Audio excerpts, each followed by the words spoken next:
ముందుగా ఒక బాధాకరమైన విషయం. ఈరోజు ఉదయం రామోజీరావు గారు అస్తమించడం మనందరికీ తెలిసిన విషయమే. వారు ఈనాడు గ్రూప్స్ అధినేతగా మనకు పరిచయం ఉన్న వారు ఒక వ్యవసాయ కుటుంబం నుంచి వచ్చి ఒక వ్యాపార సామ్రాజ్యాన్ని విస్తరించి అన్ని రంగాలలో విశేషమైన కృషి చేయడం ఒకెత్తైతే, తెలుగు భాష కోసం చాలా చాలా కృషి చేశారండి. అసలు వారికి పత్రికలు వారి చేతిలో ఉండడము, ఈనాడు అనునిత్యం మనం చూస్తూనే ఉంటాం. భాషా పరంగా ఎంత చక్కటి పద ప్రయోగం ఉంటుందో, ఆంగ్ల పదాలు రాకుండా తెలుగును చక్కగా వాక్య నిర్మాణం కానిది చాలా బావుంటుంది. సాహిత్యంలో మాత్రం విపుల, చతుర, సితార కొన్నేళ్లుగా బాలల నుండి మొదలుకొని గృహిణుల వరకు, ఉద్యోగుల వరకు మా ఇంట్లోనండి 2 వరుసలు ఇంట్లో విపుల, చతుర దాదాపు ఒక 100, 200 ఉంటాయండి. ఎప్పుడు ఏది కావాలన్నా నాటి నుండి నేటి వరకు మిగతా భాషలో ఉన్న సాహిత్యాన్ని, భారతీయ భాషల్లోని సాహిత్యాన్ని కూడా అనువాదంగా విపుల చతురలో కథలు, నవలలు, చిన్నపాటి నవల ఇలా రావడం అందరికీ చిరపరిచితమే. 2012లో తెలుగు వెలుగు వచ్చిన తర్వాత సాహితీ లోకంలో ఒక ప్రభంజనం అన్నమాట. ఒక్క నెల గనక మాకు తెలుగు వెలుగు మిస్ అయిందంటే మేమప్పుడు మేడ్చల్‌లో ఉండేవాళ్ళం. నేను హైదరాబాద్‌కొచ్చినప్పుడు మార్కెట్ అంతా తిరిగి కూడా నేను తెలుగు వెలుగు పుస్తకాన్ని కొనుక్కునేదాన్ని తప్పకుండా. ఇప్పటికి ఏది కావాలన్నా నా దగ్గర 2012 నుండి మొన్న కరోనా టైంలో తెలుగు వెలుగు బందయ్యే వరకు కూడా ఇప్పటికి ఆన్‌లైన్‌లో ఉందండి. ఆన్‌లైన్‌లో దొరుకుతుంది. నా దగ్గర అన్ని తెలుగు వెలుగులున్నాయి. ఎంత నాణ్యమైన విషయాలు, సాహిత్యపరమైన నాటి నుండి నేటి వరకు చక్కటి భాషతో పదాలు అందుతాయండి. నిజంగా వారు లేకపోవడం అనేది చాలా బాధాకరమైన విషయమైనా, తెలుగు సాహిత్యానికి అనర్గళమైన భాషా సంపదను అందించారు వారు. ముఖ్యంగా ఇంగ్లీష్ మాటలు తెలుగులో, ఒప్పంద ఉద్యోగులు, ఆ! ఔట్ సోర్సింగ్ వాళ్ళను, పొరుగు సేవలు, ఎంతమంది నెనరులు పొద్దాక మనం ఉపయోగిస్తూ ఉంటాం. గుత్తేదారు, కాంట్రాక్ట్ ఈ పదాలను బ్రాకెట్‌లో మొదట ఇచ్చి, అలవాటైన తర్వాత ఆ బ్రాకెట్‌లోని ఆ పదాన్ని తీసేసి, మనం దాటుమాట అని వాడుతూ ఉంటాం. పాస్‌వర్డ్ ఎన్ని సార్లు మన దాంట్లో చూసాం ఈనాడులో. ఇట్లా పిల్లలకు ప్రతి రంగాన్ని వ్యవసాయదారులకు మార్గదర్శి అని చెప్పేసి, స్త్రీల కోసం ఈనాడులో ప్రత్యేకంగా ఒక 2 పేజీలు వసుంధర వాళ్ళ కోసం, బాలల కోసం బాల భారతం. చిన్నతనం నుంచి వాళ్ళ మేధస్సు వికాసం కోసం, ఆ పిల్లల కోసం బాల భారతం. అన్ని రంగాల్లో సాహిత్యం కోసం విశేషంగా కృషి చేసిన తెలుగు భాషాభిమాని రామోజీరావు గారు, వారి నిఘంటువును కూడా నిర్మాణం చేశారు. అనేక పదాలను మనకు అందించారు. ఆన్‌లైన్‌లో నేటికి కూడా మనం దొరుకుతున్నాయి అవన్నీ కూడా వాటిని అందిపుచ్చుకొని, వారిచ్చిన స్ఫూర్తిని తీసుకొని, వారికి ఈరోజు మన రచ్చబండ తరపున హృదయపూర్వక శ్రద్ధాంజలి ఘటిస్తూ, వారి కుటుంబానికి ఆ దైవం మంచి ఏమంటారు మనోధైర్యాన్ని అందించాలని కోరుకుంటూ, ఒక్క నిమిషం పాటు లేదా 2 నిమిషాలు, 2 నిమిషాలండి మౌనం పాటిద్దాం అందరం. ప్రారంభిద్దామండి మౌనాన్ని. అందరికీ ధన్యవాదాలు.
అందరికీ ధన్యవాదాలండి. రామోజీరావు గారిని గురించి ఎంత చెప్పినా మనం పూర్తిగా వారి గురించి చెప్పలేము. ఇక్కడ అందరికి కూడా చెప్పాలని ఉంటుంది, కానీ అది మళ్ళీ వేరే వేదిక అయిపోతుంది. సాయంత్రం అది ఎంతసేపు చెప్పినా రేపు పొద్దున దాకా కూడా ఉంటుంది ఇది వ్యవహారం. ఇప్పుడు దాస్ కిరణ్ గారే ఏమన్నా రామోజీరావు గురించి ఒక 6 నిమిషం ఏమన్నా చెప్తే వారి ప్రసంగంలో చెప్పవచ్చు. మిగిలిన వారు మాత్రం ప్రస్తుత ప్రసంగానికే పరిమితం అవుదాం. ఇక అమ్మా వారిని పరిచయం చేయమ్మా. మోసంబి. సరే అందరికీ శుభ సాయంత్రం అండి. మనిషి నడతపై ఆకలింపు, మాతృభాషపై మమత పెంపు కొండంత. తన తండ్రికి తోడుగా నిలబడి నెలకొల్పి విజయవంతంగా నడుపుతున్న దాసు భాషితం తెలుగు నుడి కాపుదలకై ఎంతో తోడ్పడుతున్న ఒక యాప్. వందల కొలది తెలుగు నవలలు, కథలు, కావ్యాలను శ్రవణ రూపంలో మధ్యలో ప్రకటనలేవీ గుప్పించకుండా తెలుగు చదివే సమయం లేని వారికి, తెలుగు చదవడం రాని వారికి అందిస్తున్న ఈ యాప్, దృష్టిలోపం ఉన్న వారికి ఈ యాప్ ఉచితం. మంచి ఫలితాలు ఇస్తున్న వీరి ఈ పూనికకు తెలుగు భాషయే పునాది. తెలుగు రాష్ట్రాల పిల్లల్లో తెలుగు భాషాభిమానం పెంచేందుకు ₹1,00,000 నగదు బహుమతితో నిర్వహించిన తెలుగు పోటీలు నిర్వహించడం ఒక గొప్ప విశేషం. అయితే దీనికి కీర్తిశేషులు ఎస్పి బాలసుబ్రహ్మణ్యం గారు పలికిన పరిచయ పలుకులు గొప్ప విశేషం. మనం ఈరోజు దాస్ కిరణ్ గారి పరిచయం, చిన్న పరిచయ కార్యక్రమం. ఇందులో దాస్ కిరణ్ గారు దాసు భాషితం సహ వ్యవస్థాపకులు. దాసు భాషితం యాప్ వందల కొలది తెలుగు నవలలు, కథలు, కావ్యాలను శ్రవణ రూపంలో ప్రకటన లేకుండా అందిస్తుంది. తెలుగు చదివే సమయం లేని, చదవడానికి రాని వారికి ఇది మంచి ప్రత్యామ్నాయం. ఈ యాప్ కు ప్లే స్టోర్ యాప్ లో 4.5 రేటింగ్ ఉంది. యూనివర్సిటీ ఆఫ్ టెక్సాస్, యూజీసీ, మధ్య భారతి జర్నల్లో, ప్రముఖ పత్రికలు, టీవీ ఛానల్లో దాసు భాషితం మీద కథనాలు వెలువడ్డాయి. తన తండ్రి శ్రీ కొండూరి తులసీదాస్ గారితో దాసు భాషితం స్థాపించక ముందు దాస్ కిరణ్ గారు గూగుల్లోను, హెచ్సిఎల్లోను పనిచేశారు. చదువు పరంగా లైవర్పూల్ బిజినెస్ స్కూల్ నుండి MBA, అశోక యూనివర్సిటీ నుండి బిహేవియర్ సైన్స్ లో పట్టాలు పొందారు. వీరు అద్వైత సాధకులు కూడా. అద్వైత సిద్ధిని ప్రత్యక్షంగా అనుభవించి ఇతరులు పొందాలని అద్వైత సాధన అనే వాట్సాప్ సమూహాన్ని నిర్వహిస్తున్నారు. ఇందులో సుమారు 150 మంది సభ్యులు ఉన్నారు. దైనందిన జీవితంలో ఆధ్యాత్మిక దృక్పథం అలవర్చుకోవడం వల్ల కలిగే మేలును కోరా అనే ఆధునిక ఆధ్యాత్మికం అనే వేదిక ద్వారా తెలుపుతున్నారు. ఇందులో 700 పైగా సభ్యులున్నారు. ఈ నేపథ్యంలో కేవలం సాహిత్యమే కాకుండా ఒక మనిషి సమగ్ర శ్రేయస్సుకు దోహదపడే కంటెంట్ అందించడము దాసు భాషితం లక్ష్యంగా పెట్టుకున్నారు. ఇందుకోసం వ్యక్తిగత, వృత్తిపర, ఆధ్యాత్మిక ఎదుగుదలను తోడ్పడే కంటెంట్ ను ప్రత్యేకంగా నిర్మిస్తున్నారు. దృష్టిలోపం ఉన్న వారికి యాప్ ను ఉచితంగా ఇస్తున్నారు. ఈ ప్రయత్నాలన్నింటికీ తెలుగు భాష పునాది. దాస్ కిరణ్ గారు తెలుగు భాషా ప్రేమికులు. సమాజంలో మాతృభాష స్పృహను పెంచే వికల్పాలను దాస్ కిరణ్ గారు మదిస్తూ ఉంటారు. తెలుగు రాష్ట్రాలలో పిల్లలకు తెలుగు భాషాభిమానం పెంచేందుకు ₹1,00,000 నగదు బహుమతితో తెలుగు పోటీలను నిర్వహించారు. ఈ రోజు ప్రవర్తన శాస్త్రం అంటే బిహేవియర్ సైన్స్ కోణంలో తెలుగు భాషా స్థితిగతులను విశ్లేషించి భాషా విస్తృతకి సహాయపడగల ఉపాయాలను వివరిస్తారు. వారిని వేదికకు సాదరంగా ఆహ్వానిస్తూ ధన్యవాదాలండి అవకాశం ఇచ్చిన. నమస్కారం అండి. సభా సరస్వతికి నమస్కారం. రామోజీరావు గారికి అంజలి ఘటిస్తూ కార్యక్రమం ప్రారంభం అవటం ఉదావహం. రామోజీరావు గారు ఒక వ్యవస్థ. ఆయన అస్తమయంతో తెలుగులో ఒక శకం ముగిసినట్టయింది. కానీ వారు అందించిన స్ఫూర్తితోటి చాలా మంది తెలుగుకు మరింత వెలుగును ఇచ్చే దిశగా కదులుతారని ఆశిస్తూ, వారి దాసభాషితంతో వారికి ప్రత్యేకంగా నేను ఆయన కలవలేదు, కానీ వారు చేసిన సహకారాన్ని నేను ఎప్పుడూ మర్చిపోలేను. మేము తెలుగు పోటీలు నిర్వహించినప్పుడు దాసభాషితం గురించి ఏదైనా పత్రికలో రావటానికి ఈనాడు సంస్థలోనే మొదటిగా ప్రచురితమైంది. నాన్నగారితో తులసిదాస్ గారి పరిచయం కూడా ఈటీవీలో ప్రసారం అయింది. దాని తర్వాతే మిగతా ఛానల్స్ లో వచ్చింది. వారు ఎప్పుడూ తెలుగుకి ముందుంటారు. వారికి అంజలి ఘటిస్తూ నా ప్రసంగం మొదలెడతాను. నేను ప్రజెంటేషన్ స్టార్ట్ చేస్తానండి.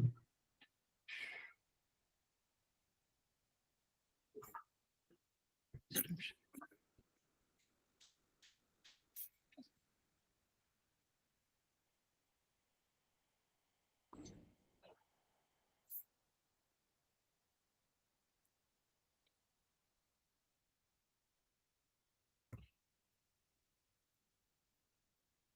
మాట స్పష్టంగా వినిపిస్తుంది కదా? అవునండి. ఓకే. నేను ప్రసంగం మొదటి ముందు ఒక సూచన అండి. మీరు ఫోన్లో చూస్తుంటే కనుక ఇది ల్యాండ్స్కేప్ మోడ్లో పెట్టి చూడండి అడ్డంగా. మీకు నా ప్రెజెంటేషన్ స్లైడ్ మీద ఉన్న బొమ్మలు ఇంకా మరింత స్పష్టంగా కనిపిస్తాయి. మీకు ఈ సినిమా గుర్తుండే ఉంటుంది. నాకు వంటలు చేయడం అంటే ఇష్టం. నేను కొత్త వంటలు సృష్టిస్తూ ఉంటాను. కాకపోతే బంగాళా బాబో వంటివి కావు. అవి జనాలకు నచ్చుతాయి కూడా. యూట్యూబ్లో వంటల కార్యక్రమాలు చూడటం నా ఆసక్తి. అందులో ఒక వీడియో చూసినప్పుడు నన్ను అది ఆలోచింపజేసింది. ఏంటంటే ఆ వంట చేసే ఆమె ఈ విధంగా అండి, వెజిటేబుల్స్ను ఇలా కట్ చేసి లో ఫ్లేమ్లో కుక్ చేయండి, తర్వాత సాల్ట్ యాడ్ చేయండి అని. దీని గురించి నేను ట్వీట్ చేశాను. ఆ 2 ముక్కలు కూడా ఆంగ్లంలో చెప్పేస్తే వీక్షణలు పెరుగుతాయి, అడ్వర్టైజింగ్ రెవెన్యూ కూడా బాగా వస్తుంది కదా. కానీ ఆమె తెలుగు మీద అయిష్టతతోటి తెలుగు మాటలు మాట్లాడట్లేదని నేను అనుకున్నాను. అసలు తెలుగు మాట్లాడట్లేదని స్పృహ లేకపోవటం వల్ల అలా వస్తుంటాయి. ఇది నాకు అనుభవం. ఎలాగంటే నేను 4వ తరగతి వరకు హైదరాబాద్ నగరంలోనే, నేను హైదరాబాద్లో పుట్టి పెరిగాను. 4వ తరగతి వరకు పట్టణంలో ఒక మంచి బడికి వెళ్ళేవాడిని. 5వ తరగతికి వచ్చేసరికి మేము వనస్థలిపురంకి మారాం. అప్పట్లో అది హైదరాబాద్కి చాలా దూరంలో, విజయవాడ దగ్గరగా ఉండేది. ఏమీ వసతులు ఉండేవి కావు కాబట్టి దాన్ని అవస్థలపురం అని పేరు దానికి. అయితే మా బడి, మీకు ఆప్షన్స్ తక్కువ ఉంటాయి కదా, చాయిసెస్ తక్కువ ఉంటాయి, వికల్పాలు. ఉన్న బడిలో వేశారు, చదివాను. అది పేరుకి ఆంగ్ల మాధ్యమం అయినా కూడా ఆంగ్లం పెద్దగా అబ్బింది ఏం లేదు. అయితే తెలుగు చదవటం రాయటం మాత్రం అబ్బింది. అయితే ఆంగ్లంలో మాట్లాడలేకపోవడంతో ఇతరులను హేళన చేసేవాడు. ఎక్కడంటే అది, నేను డిగ్రీకి బెంగళూరు వెళ్ళాను. నాకు ఈ ఆంగ్లం సరిగా లేదని నాకు డిగ్రీ వరకు తెలియదు. ఎందుకంటే అప్పుడే నేను రాష్ట్రం నుంచి బయటకు వెళ్ళాను మొదటిసారి. బెంగళూరులో చదువుతున్నప్పుడు అక్కడ ఇతర రాష్ట్రాల వాళ్ళు అందరూ ఉండేవాళ్ళు. వాళ్ళతో నేను మాట్లాడలేకపోయేవాడిని, హేళనకు గురయ్యేవాడిని. అందుకని ముందర ఎడాపెడా జెఫ్రీ ఆర్చర్ గారి పుస్తకాలు తెచ్చుకుని అవి చదివేయడంతో ఒక 10 ఏళ్లలో ఆంగ్లం బాగా వచ్చింది. ఆ క్రమంలో తెలుగు పోయింది. నా వాక్యాల్లో ఆ వీడియోలో ఉన్న పలికినట్టే నేను కూడా ఒక వాక్యంలో 80% ఆంగ్లము, 20% తెలుగు ఉండేది. అయితే నేను ఇది దాసభాషితం స్థాపించాక డాక్టర్ మృణాళి గారితో పరిచయం ఏర్పడింది. ఆమె ఆంగ్లము తెలుగు అనర్గళంగా మాట్లాడగలరు. అంటే అసలు తడువుకోకుండా, మాట్లాడినప్పుడు అసహజంగా లేకుండా, ఆ పదాల ఎంపిక చాలా అందంగా మాట్లాడతారు ఆమె, ఆంగ్లము తెలుగు 2. ఇది నేను తర్వాత జయప్రకాష్ నారాయణ గారిని కలిసి ఆయనలోనూ ఈ గుణం చూశాను. అరే వీరిలాగా నేను ఎందుకు మాట్లాడలేకపోతున్నాను తెలుగు, వీరిలాగా మాట్లాడగలగాలి అని అప్పటి నుంచి కృషి చేసి నెమ్మదిగా తెలుగు పత్రికలు తెప్పించుకోవటం, సాధ్యమైనంత తెలుగులో మాట్లాడటం, ఇవన్నీ చేస్తుంటే ఇప్పుడు ప్రస్తుతానికి నాది 80% తెలుగు, 20% ఆంగ్ల పదాలు ఉంటాయి. అది ఆ 20-80 నుంచి 80-20కి రావటం చాలా గొప్ప మార్పు అని నేను భావిస్తాను. ఇది ప్రసంగం శీర్షిక పంపించినప్పుడు కోదండరామ గారు అన్నప్పుడు ప్రవర్తనా శాస్త్ర దృక్కోణంలో తెలుగు భాష అభివృద్ధి అని పంపాను అని పంపితే ఆయన వెంటనే తెలుగు పదాన్ని ఉపయోగించి మళ్ళీ పంపండి అన్నారు. ఇదొక ఇబ్బంది. అంటే నా వల్ల అవ్వడం లేదండి, మీరు ఏదో ఒకటి రాయండి అన్నాను. సో నా అభిప్రాయం ఏంటంటే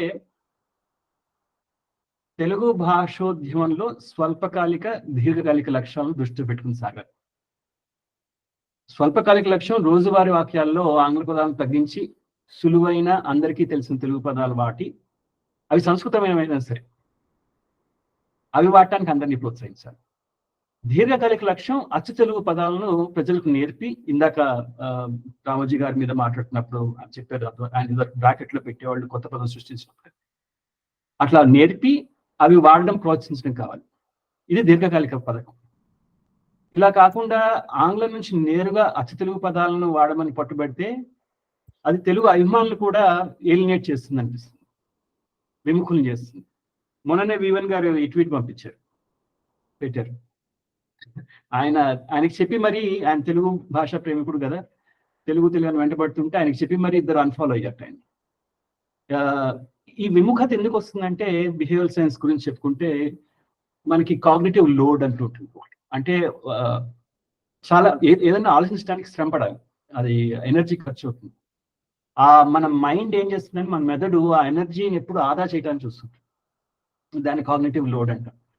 అది ఎక్కువ ఉంటే ఆ పని చేయటం మానేస్తుంది. మన జ్ఞాపక శక్తి ఎక్కువే ఉంటుంది దాని భాండాగారం, అంటే మనకు అనేక విషయాలు గుర్తుంటాయి. కానీ ఆ జ్ఞాపక శక్తి ద్వారం ఏదైతే ఉంటుందో, వర్కింగ్ మెమరీ, అది చాలా చిన్నగా ఉంటుంది. సో మనం దాన్ని పట్టేదానికన్నా మనం ఎక్కువ చొప్పించాం అనుకోండి, అది అక్కడ డిజనెస్ వస్తుంది. ఏ విషయం అయినా కొద్ది మొత్తాల్లో బుర్రలోకి ఎక్కిస్తేనే పని అవుతుంది. ఒక చాలా బిగ్స్ గా ఉన్న తలుపును తెరవాలంటే ఒకరు నెడుతూ ఉంటే ఇంకొకరు లాగుతూ ఉంటే, ఈ ఉదాహరణ నేను రామయ్య గారు కూడా చెప్పాను, పని సులువుగా అవుతుంది. అలాగే సమాజపరంగా మార్పు కోసం ఒక పక్క తెలుగు కూటమి చేసే పనులు, సమూహాల మీద, వ్యవస్థల మీద, ప్రభుత్వం మీద ఒత్తిడి పెంచే కార్యక్రమాలు చేస్తూనే, ఇంకో పక్క ప్రజలను తెలుగు వైపు ఆకర్షితులను చేయాలి. ఇలా చేయడం చాలా చాలా కీలకం. పైకి ఇది భాషా సమస్య కనిపిస్తున్నా, వాస్తవానికి ఇది ప్రవర్తనకు సంబంధించిన సమస్య. It's a behavioural issue as much as it is language issue. మనిషి ప్రవర్తనను తేలిగ్గా మార్చలేము, ఇది అందరికీ అనుభవమే. మీరు చెప్పేవన్నీ కూడా ఎవరికి వారు ఆలోచించుకుంటూ తెలుస్తుంది. ఏదన్నా మార్చచ్చు, కానీ ప్రవర్తన మార్చడం మాత్రం చాలా సమయం పడుతుంది, చాలా కష్టం. అది ఆ మార్పు రావాలంటే ముందు ఆ సమస్య గురించి క్షుణ్ణంగా తెలియాలి. ఏ విషయంలో అయినా మనిషి నిర్ణయాలను ప్రభావితం చేసేవి లాభ నష్టాల బేరీస్. ఇదే ఇన్సెంటివ్ థియరీ ఆఫ్ మోటివేషన్ అంటారు. లాభాపేక్ష కన్నా నష్ట నివారణ బలమైన ప్రేరకం. అది మా అందరిలో కొన్ని బయాసెస్ ఉంటాయి. ఇది లాస్ అవర్షన్ బయాస్ అంటారు. ఉదాహరణకి ఇద్దరు తెలుగు వారు కలిసినప్పుడు వాళ్ళు తెలుగులో మాట్లాడుకోరు, ఆంగ్లంలో మాట్లాడుకుంటారు. ఎందువల్లంటే తెలుగులో మాట్లాడితే అవతల వాడు చులకనగా చూస్తాడేమో, జ్ఞాపకోలేదు అనుకుంటాడేమో అనే నామోషి వల్ల, ఆ భయం వల్ల. That is loss aversion. అదే అదనంగా అంటే ఇంగ్లీష్లో మాట్లాడితే, ఆంగ్లంలో మాట్లాడితే తన ఆధునికత ప్రకటించుకునే అవకాశం కూడా దొరుకుతుంది. ఎదుటి వాడి కన్నా పై కన్నా కానీ అట్లీస్ట్ వాడి సమాన స్థాయిలో ఉన్నా అనే భావన వాడికి కలిగించవచ్చు. ఇది లాభ నష్టాల బేరీస్ అంటాం కదా. This is one of the critical things. తర్వాత ఈ మోటివేషన్ అంటే ప్రేరణ అనేది ఒక స్పెక్ట్రమ్. ఇందాక మనం ఆ వంట వీడియో గురించి చెప్పుకున్నాం కదా, ఆ స్పృహ లేకపోవడం, అంటే తెలుగు మాట్లాడుతున్నాను స్పృహ లేకపోవడం అనేది ఆ ఎడమ వైపు ఉన్న నల్ల పట్టీలో ఉన్నాయన్నమాట. ఇట్ ఈస్ అక్కడ స్పృహ లేకపోవడం. ఇట్స్ ఏదో అనుకుని చేయటం కాదు, తెలియకుండా అన్యమనస్కంగా కూడా చేసేయటం అనమాట. ఇక్కడి నుంచి కుడివైపు ఉండేది ఇంట్రిన్సిక్ మోటివేషన్. అంటే ఈ తెలుగు కూటమి సభ్యులు ఆ కుడివైపు ఆకుపచ్చ రంగు పట్టిలో ఉంటారు. వీళ్ళకేంటంటే వీళ్ళు ఏదో ఆశించి చేయటం కాదు, ఆ చేసే పని మీద భక్తి, తర్వాత అందులో ఉండే ఆనందం, ఆ తెలుగు భాష మీద గౌరవం, ప్రేమ, ఇవన్నీ ఇంట్రిన్సిక్ మోటివేషన్స్. ఈ మధ్యలో ఉండేది ఎక్సెంట్రిక్ మోటివేషన్స్. అంటే ఒక బహుమతో లేకపోతే ఒక ఏమంటారు, ఒక రివార్డ్ వస్తుందనో, లేకపోతే ఇంకేమన్నా రకరకాల పక్కవాడి నన్ను ఒక రకంగా చూస్తాడనో, పక్కవాడి మెచ్చుకోలు కోసం, ఇవన్నీ ఆ మధ్యలో ఉంటాయి అన్నమాట. ఈ తెలుగు మాట్లాడట్లేదని స్పృహ లేని స్థాయి నుండి తెలుగులో ఆలోచించగల స్థాయికి మన సమాజాన్ని తీసుకెళ్ళటానికి చాలా సమయం పడుతుంది. ఏ కార్యక్రమం అయినా కానీ అది దీర్ఘకాలం పాటు సాగాలంటే అది అలవాటుగా మారాలి. ఓకే, ఈ అలవాటు గురించి నీరయాల్ చెప్తారు. ఈయన హుక్డ్ అనే పుస్తకం రాశారు. ఈయన గేమింగ్ అడ్వర్టైజింగ్ రంగాల్లో నిష్ణాతుడు. ఈయన రాసిన హుక్డ్ అనే పుస్తకంలో ఒక ఉత్పత్తిని అలవాటుగా మార్చే నిర్మాణ నమూనాను ఈయన ప్రతిపాదించాడు. ఆ నమూనా ఏంటంటే trigger, action, variable reward, investment. ఇది ఒక చక్రం. ఈ చక్రం ఎన్నిసార్లు తిరుగుతుంది, ఒక ఉత్పత్తి వాడకంలో ఈ చక్రం ఎన్నిసార్లు తిరుగుతుంటే ఆ ఉత్పత్తి అంత అలవాటు అవుతుంది అన్నమాట. ఉదాహరణకు వాట్సాప్. మనకి యథాలాపంగానే వాట్సాప్ తెరిచి చూస్తాం, ఎందుకంటే బోర్ కొట్టినప్పుడు వాట్సాప్ తెరుస్తాం. ఇది ట్రిగర్, ఆ బోర్డమ్ అది ట్రిగర్ అనమాట. యాప్ తెరిచి అందులో లీనం అవడం యాక్షన్. మంచి ఉత్పత్తులు యాక్షన్ను అత్యంత సులభతరం చేస్తాయి. అంటే పెద్ద శ్రమ పడక్కర్లా లీనం అవడానికి. ఇలా స్క్రోల్ చేస్తూ ఉంటామే, దానికి పెద్ద నేర్చుకునేది లేదు, శ్రమ పడేది లేదు. వాట్సాప్ లో సంభాషణలను మనం రంజింపజేయచ్చు, చేయకపోవచ్చు. ఇది వేరియబుల్ రివార్డ్, అంటే ఏముంటుందో తెలియకపోవటం. అదే ఒక మనకి ఉందనుకోండి, ఎప్పుడు తెలిసిపోతుంటే దాంట్లో ఆసక్తి వస్తుంది. ఏం మెసేజ్ వచ్చిందో ఏమొచ్చిందో తెలియకపోవడం, కుతూహలం, అది వేరియబుల్ రివార్డ్. మనం ఏ సందేశానికైనా స్పందిస్తే అది తిరిగి మళ్ళీ ట్రిగర్ అవుతుంది, అది ఇన్వెస్ట్మెంట్. సో మనం సమాధానం చెప్తాం, దానికి మళ్ళీ అవతల వాళ్ళు సమాధానం చెప్తారు, అట్లా ఆ చక్రం కొనసాగుతుంది. తెలుగుకి ఇప్పుడు ఇటువంటి పరిష్కారం అత్యవసరం. ఇది రూపొందించడం ఒక ఎత్తు అయితే, మళ్ళీ పైసా ఖర్చు కాకుండా దానంతట అదే నడుస్తూ ఉండేలా నిర్మించడం మరో ఎత్తు. అటువంటి పరిష్కారాన్ని మా యూనివర్సిటీ, అశోక యూనివర్సిటీలో ఉన్న centre for social and behavioural change, Dasabhashitam మేము సంయుక్తంగా రూపొందిస్తున్నాం. ఈ సిఎస్బిసి అనే సంస్థ అశోక యూనివర్సిటీలో భాగం. పోషణ, ఆరోగ్యం, పరిశుభ్రత, కుటుంబ నియంత్రణ, ఆర్థిక సేవల పట్ల ప్రజల్లో చైతన్యం కల్పించేందుకు కేంద్ర రాష్ట్ర ప్రభుత్వాలతో ఈ సంస్థ పనిచేస్తుంటుంది. బిహేవియరల్ సైన్స్ ఏం చెప్తుందో వాటి సూచనలతోటి, వాటి ఆధారంగా సూచనలు చేస్తుంటుంది అన్నమాట. ఇప్పుడు దాసభాషితంతో కలిసి భాషా చైతన్యం పెంచే విషయంపై అధ్యయనం చేస్తాం. మేము చేసిన అధ్యయన విశేషాలు ఏంటంటే, తెలుగు భాషా విస్తృతికి భాషపై అభిమానం పెంచడం కీలకం. That is the foundation. Okay, అన్ని కూడా మనకి స్పృహ, అభిమానం లేకపోవడం వల్ల అవుతాయి మన సమస్యలన్నీ, తెలుగు భాష సమస్యలు. నేను ఇంతకుముందు చెప్పినట్టు అభిమానం పెరగడానికి చాలా సమయం పడుతుంది. అందుకు ఇప్పుడు మన కుటుంబంలో ఉన్న వాళ్ళని మనం ఇన్ఫ్లుయెన్స్ చేయటం చాలా సులువు. అంటే మన ఎదురుబోదురుగా ఉండి వాళ్ళు మనతో జీవిస్తుంటే, లేకపోతే పాఠశాలలో కానీ, అంటే మనకి ఇంటరాక్షన్ ఉన్నప్పుడు సులువు. ఇంత విశాల సమాజాన్ని మనం ప్రభావితం చేయాలంటే అది ఈ కూటమి వల్ల ఇది సులువు అయ్యే పనిగా. దానికి మనం సాంకేతిక వాడాలి, టెక్నాలజీ వాడాలి. టెక్నాలజీ ఇప్పుడు ఇది సాధ్యమే. అందరి చేతుల్లో మొబైల్స్ ఉన్నాయి.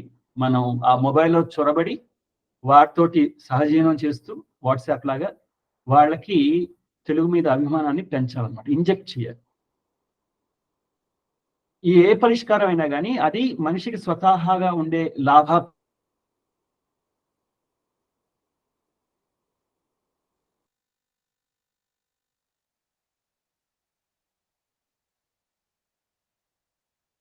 వినపట్టడం లేదండి. నాకే వినపట్టలేదా, వేరే వాళ్ళకి కూడానా? నాకు కూడా వినిపించట్లేదండి.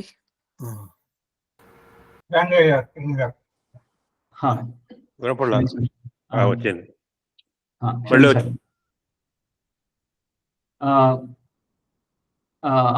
నేను చెప్పాను కదా, పరిష్కారం మనిషి ప్రవర్తనకు అనుగుణంగా ఉండాలి. మనం ఇంకోటి ఏంటంటే, ఇప్పుడు తెలుగు భాష నేను పెంచుతాను, నువ్వు తెలుగు నీ తెలుగు మీద నీకు ప్రేమ కల్పిస్తాను అని అంటే అది కొద్ది మందికే హత్తుకోవచ్చు ఆ సందేశం. చాలా మంది వాళ్ళకి ఏంటంటే వాళ్ళ ఆలోచనల్లో తెలుగు భాష అంత ఎత్తులో లేదు వాళ్ళ అవసరాల్లో. అది మనం గమనించాలి. అందుకని అభిమానం పరోక్షంగా జరగాలి. అంటే ఆ కాలక్రమేణా వాళ్ళు చేసే పనుల వల్ల సహజంగా తెలియాలన్నమాట, పరోక్షంగా. పరిష్కారంలో ఎక్సెంట్రిక్ మోటివేషన్తో కూడా, అంటే ఒక వాళ్ళని ఆకర్షించే విషయాలతో పాటు అరే ఇది నాకు మేలు చేస్తుంది అనే భావన నెమ్మదిగా కలిగించాలి.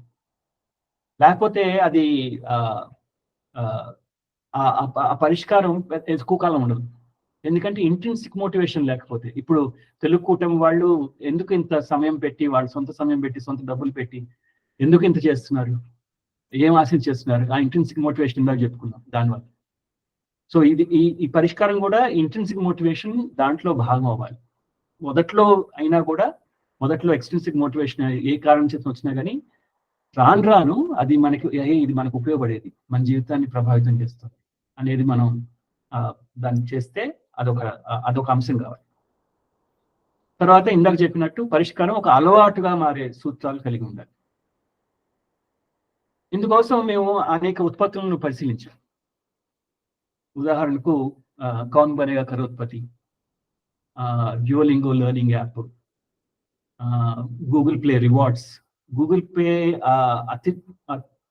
అతి వేగంగా ఎదిగిన యాప్. తర్వాత మనకందరికీ తెలుసు వర్డ్ల్ అని, పదప్రయోగాలు చేయటం. ఇంకా అనేక ఉత్పత్తులను పరిశీలించాం. స్థూలంగా మేము అనుకున్నది ఏంటంటే, మా పరిష్కారం ఏంటంటే ఒక గేమ్, ఒక ఆట.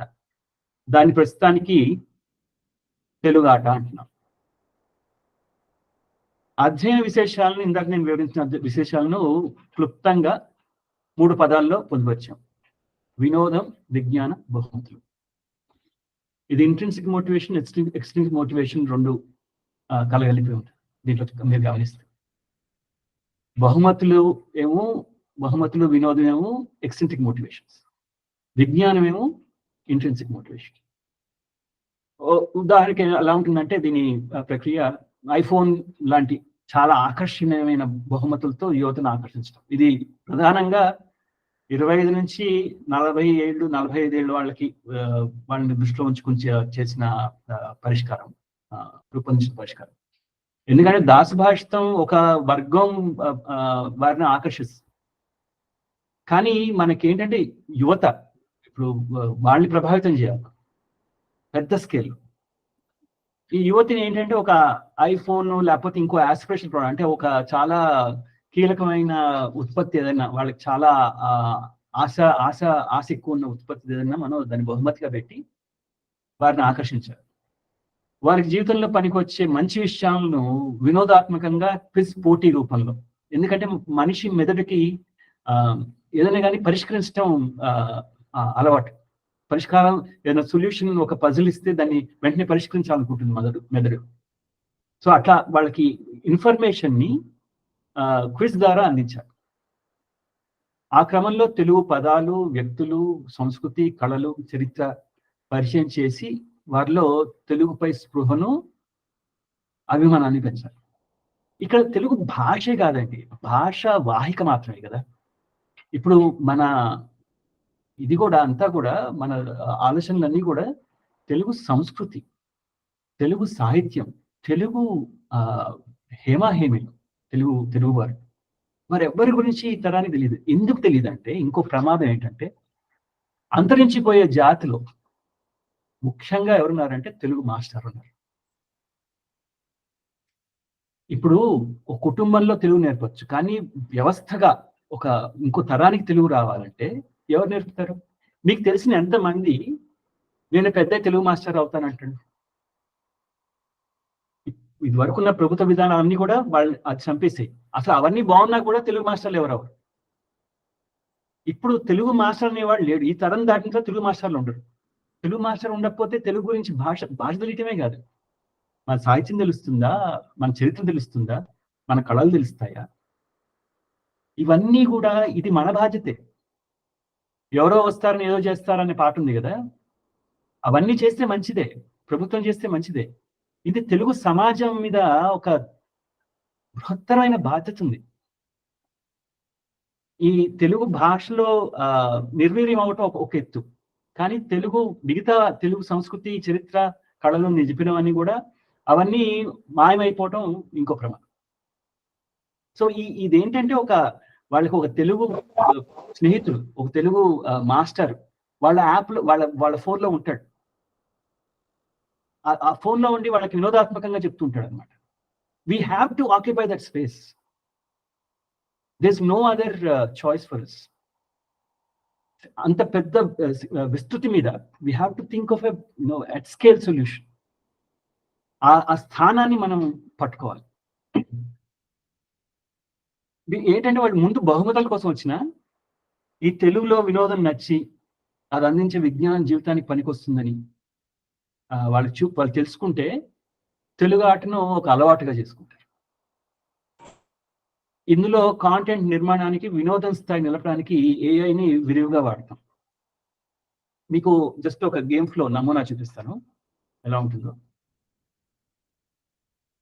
ఇది కొంచెం చిన్నగా కనిపించవచ్చు మీకు, కానీ నేను వివరిస్తాను. ప్రతి సోమవారం ఒక కొత్త కాంటెస్ట్ ఉంటుంది. ఓకే, సోమవారం ఒక 5 కొత్త తెలుగు పదాలను నేర్చుకుని ఆ వారం బహుమతి ఏంటో తెలుసుకుంటారు. సో ఆ బహుమతి తెలుసుకోవటం కూడా ఆటలో భాగమే. బహుమతి ఆకర్షణీయంగా ఉంటుంది. నేను చెప్పినట్టు ఒక ఐఫోనో లేకపోతే ఏదో ఒకటి చాలా విలువైంది కూడా ఉంటుంది. మంగళ నుండి శనివారం వరకు సాహిత్యం, చరిత్ర, వ్యక్తులు, సినిమాలు, సంగీతం, వ్యక్తిత్వ వికాసం, వీటన్నిటి మీద ప్రశ్నలు ఉంటాయి. ఆ ప్రశ్నలను వాళ్ళు క్లూస్తో పరిష్కరిస్తారు. ఆ క్లూస్ చెప్పడంలో కూడా మనం వారికి వివరిస్తాం అనమాట. వాళ్ళు నేర్చుకోవటం ఆ క్లూస్ ద్వారా నేర్చుకుంటారు. తర్వాత ఆ ప్రశ్నలు పరిష్కరిస్తారు. వాళ్ళు అంటే ఆట రూపంలో వాళ్ళు విజ్ఞానం పొందుతారు అనమాట. ఈ పాయింట్స్ ఆధారంగా వారంలో కొన్ని స్క్రాచ్ కార్డ్స్ ఇస్తాం వాళ్ళకి. వాటిని గోకితే అందులో 10 రూపాయల నుంచి 100 రూపాయల వరకు ఉంటాయి వాళ్ళకి బహుమతి. స్నేహితులను ఈ ఆటకు పరిచయం చేస్తే వారికి రెఫరల్ పాయింట్స్ ఇస్తాం. వాళ్ళకి ఎక్కువ పాయింట్స్ ఉంటాయి. శనివారం క్విజ్ తర్వాత వారికి ఆ వారం పెద్ద బహుమతి ఏదో గ్రాండ్ ప్రైజ్ ఏదైతే ఉందో అది గెలిచే అవకాశం ఎంత ఉందో చెప్తాం. మీకు వచ్చిన పాయింట్లకి మీకు ఈ పెద్ద బహుమతి గెలిచే అవకాశం 20లో ఒక శాతం, ఒక భాగం. రైట్, మీరు 25 రూపాయలు కట్టండి, మీకు 10లో ఒక భాగం మీకు గెలిచే అవకాశాలు మెరుగవుతాయి అంటాం. వాళ్ళు ఈ వారంలో వాళ్ళు వినోదం పొందుంటారు, కొత్త విషయాలు తెలుసుకుంటారు, కొద్దిగా డబ్బు పొందుంటారు. ఈ పాయింట్స్ అన్నిటికి కూడా వాళ్ళు మళ్ళీ ఈ గ్రాండ్ ప్రైజ్ రాకపోయినా కూడా వాళ్ళకి ఆ పాయింట్స్ అన్ని క్యాష్ బ్యాక్ లాగాను క్రెడిట్ కార్డ్ రివార్డ్స్ రూపంలో తీసుకుంటారు కదా, వాటిలో అవి వాళ్ళు పొందుతారు. అది పొందడానికి వాళ్ళు ఇచ్చే ప్రతిఫలం ఏంటంటే వాళ్ళ ఖర్చు ఏంటంటే వాళ్ళ ఇన్వెస్ట్మెంట్ వారానికి 25 రూపాయలు. మీరు వారానికి 10 రూపాయలు కడుతున్నారు, సంవత్సరానికి 52 కాంటెస్ట్లు ఉంటాయి, అది 1300 అవుతుంది. మీకు 1000 రూపాయలు సంవత్సరానికి కట్టేయండి అంటాం. ఆ సంవత్సరానికి కడితే వాళ్ళు 300 ఆదా అవుతుంది. ఆదివారం ఆ గ్రాండ్ ప్రైజ్ విజేతను ప్రకటిస్తాం. వారికి బహుమతి రాకపోయినా నేను ఇంతకుముందు చెప్పినట్టు ఆ పాయింట్స్ వాళ్ళకి ఉపయుక్తంగా ఉంటాయి. ఎంత గొప్ప ఆట అయినా ఎప్పుడైనా అలుపు రావటం సహజం. అందుకే ఇది విచ్చలవిడిగా కాకుండా నియంత్రణ ఉంటుందన్నమాట. అంటే వారానికి ఒక కాంటెస్ట్, రోజుకి 10 ప్రశ్నలు, 5 ప్రశ్నలు, 10 ప్రశ్నలు, అంటే ఒక 10 నిమిషాలు మాత్రమే వాళ్ళు దాంట్లో ఉండేట్టు. ఎందుకంటే మనం ఎక్కువ ఇచ్చేస్తే విరట వస్తుంది. అందుకని ఆ వర్డులు లాగా రోజుకు ఒకటే వర్డులు మీరు చేయగలిగేది. మళ్ళీ మీరు ఇంకో కొత్త చేయాలంటే మరుసటి రోజు వరకు ఆగాలి. అట్లా ఈ పదాలు నేర్చుకోవటం, తెలుగు పదాలు నేర్చుకోవటం ఎలా ఉంటుందంటే ఇది ఊహ మాత్రమే. రేపు ఈవినింగ్ 6 PM మీటింగ్ పెట్టుకుందాం అంటారు. సరే, ఇది వాళ్ళు పరిష్కరించాలి. ఈవినింగ్కి తెలుగు పదం ఏమిటి, సాయంత్రం అక్కడ కింద అచ్చ తెలుగు పదం కూడా ఇస్తాం. అట్లా నేర్పుతాం అనమాట. వారికి బలవంతం ఏం లేదు వాడాలని, కానీ వాళ్ళు తెలుపుతాం అనమాట. ఓహో, ఇది తెలుగు కాదా, ఇది సంస్కృత తెలుగా, తెలుగు అచ్చ తెలుగు పదం ఒకటి ఉందా, అది మాపా అని అర్థం అవుతుంది.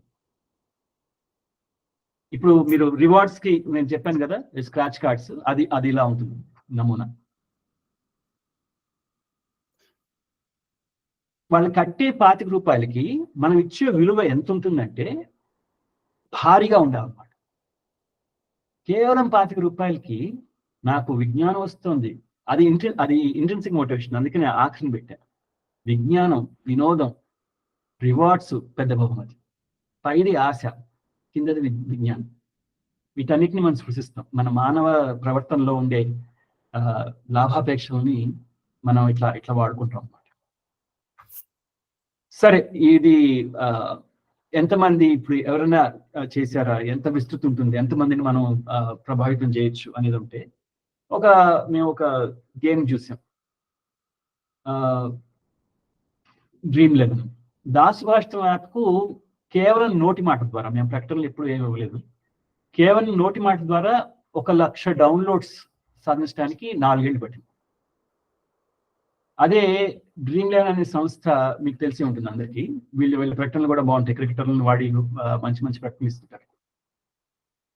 వీళ్ళు 12 ఏళ్లలో 7 కోట్ల మంది ఈ యాప్ని డౌన్లోడ్ చేసుకున్నారు. వాళ్ళ కన్వర్షన్ అంటే డబ్బులు కట్టే వాళ్ళు ఈ 7 కోట్లలో 14%. ఓకే, మేము కొన్ని గేమింగ్ సంస్థలో మాట్లాడి ఈ తెలుగు ఆట వంటి గేమ్కు ఎంత కాలంలో ఎంతమంది వినియోగదారులు ఉండొచ్చో ఒక అంచనా వేసి, అది ఇది. గేమ్ విడుదలైన 6 నెలలకి 25,000 మంది, ఆ నీలం రంగులో ఉన్న దాని మీద దృష్టి పెట్టండి. గేమ్ విడుదలైన 6 నెలల్లో 25,000 మందికి, 5 ఏళ్లకు 25 లక్షల మంది వినియోగదారులు ఉండవచ్చు. ఇది డౌన్లోడ్స్ కాదు, రిజిస్టర్డ్ యూజర్స్ కాదు, నెలకి ఎంతమంది వాడతారు యాప్ అని. ఓకే, వీళ్ళని సాంకేతిక పరిభాషలో మావుస్ అంటారు, మంత్లీ యాక్టివ్ యూజర్స్. ఇవన్నీ మధ్యస్థ అంచనాలు, అంటే ఎక్కువ కాదు మరీ తక్కువ కాదు. ఇంతమంది వినియోగదారులను పొందడానికి, ఆట నిర్వహించడానికి ఖర్చు ఎంత అవుతుంది అది లెక్కేసి, 3 ఏళ్లకు ఎర్ర రంగులో ఉన్నవి చూస్తే మీరు 3 ఏళ్లకు 17-20 కోట్లు ఖర్చు. దాని కిందదే ఉన్న వర్ష చూస్తే ఈ సంవత్సరానికి ఎంత ఆదాయం రావచ్చు. 1000 రూపాయలు అనుకున్నాం కదా, 1000 రూపాయలు కట్టేవాళ్ళు ఎంతమంది ఉండొచ్చు, ఆ రెవెన్యూ అది. అంటే మొదటి సంవత్సరంలో 25 లక్షలు, రెండో సంవత్సరంలో 3,70,00,000, మూడో సంవత్సరంలో 10 కోట్లు, 4 సంవత్సరంలో 25 కోట్లు. అంటే బ్రేక్ ఈవెన్ చూస్తే మనం పెట్టే ఖర్చు 2-3 సంవత్సరంలో ఆదాయం ఖర్చు కన్నా మించుతుంది. ఓకే, అక్కడ నుంచి ఇంకా ఈ యాప్ స్వయం సమృద్ధిగా ఉంటుంది, మనం ఏమి మళ్ళీ డబ్బు పెట్టక్కర్లేదు. మరి ఈ వనరులు ఎలా వస్తాయి? 20 కోట్ల రూపాయలు అంటే $2.5 మిలియన్. ఇది పెట్టుబడి ఎక్కడి నుంచి వస్తుందంటే, తెలుగు సమాజం పూకుంటే ఏదైనా సాధ్యం. యుఎస్ఏలో, అమెరికాలో 4 లక్షల మంది తెలుగువారు ఉన్నారు. అందులో కేవలం 10,000 మంది $250 ఇస్తే 20 కోట్లు సంపూర్లేదు. ఇది బృహత్తరంగా అనిపించవచ్చు, అరే ఇది సాధ్యమేనా, ఎవరైనా చేశారా ఇంతకు ముందని. దాసుభాషితమే చేశారు. 2 ఏళ్ల క్రితం 800 మంది $150 చొప్పున ఇచ్చారు. మా దగ్గర మాకు వ్యవస్థీకృత పెట్టుబడులు ఏం లేవు, మా బీసీలు ఎవరు లేరు దాసుభాషితం. ఈ క్యాంపెయిన్ రన్ చేసినప్పుడు, క్రౌడ్ ఫండింగ్ క్యాంపెయిన్ రన్ చేసినప్పుడు మేము 60 లక్షలు కావాలనుకుంటే 70 లక్షలు ఇచ్చారు. దాంట్లో కీలకం వ్యక్తి ఇది మన మీటింగ్ లో ఉన్నది, మన సమూహంలో ఇప్పుడు జగన్ మందా గారు పూనుకొని భుజానికి ఎత్తుకుని నలుగురికి చెప్పి చేశారు. దీని పర్యవసానం ఏమిటంటే,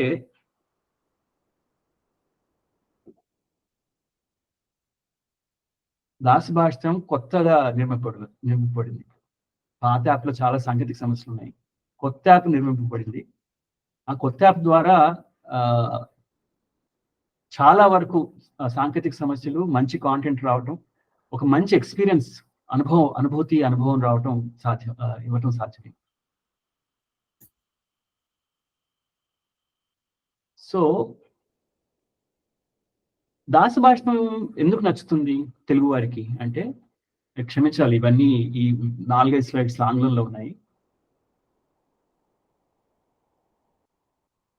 తెలుగు వారి భాష, సాహిత్యం, సంస్కృతి మీద ప్రేమ ఉండే వాళ్ళకి ఇది దాసభాషతో నచ్చుతుంది.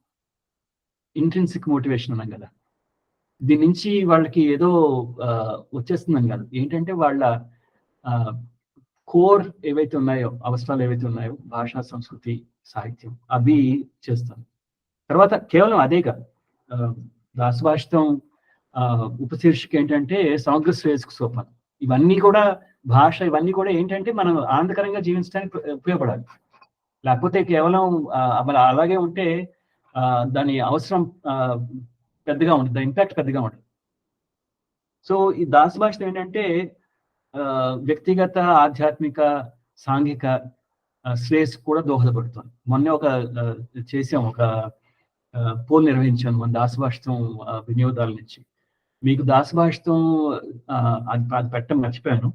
మీకు దాసభాషితం నచ్చుతుందా, మీకు సమగ్ర శ్రేయస్సుకు తోడ్పడుతుందా అంటే 90% మంది, 93% మంది దాసభాషితం తమ శ్రేయస్సుకు తోడ్పడుతుందని ఓటేసారు.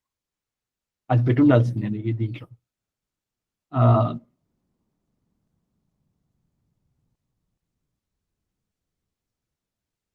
మీరు చూడండి, రివ్యూస్ చూడండి.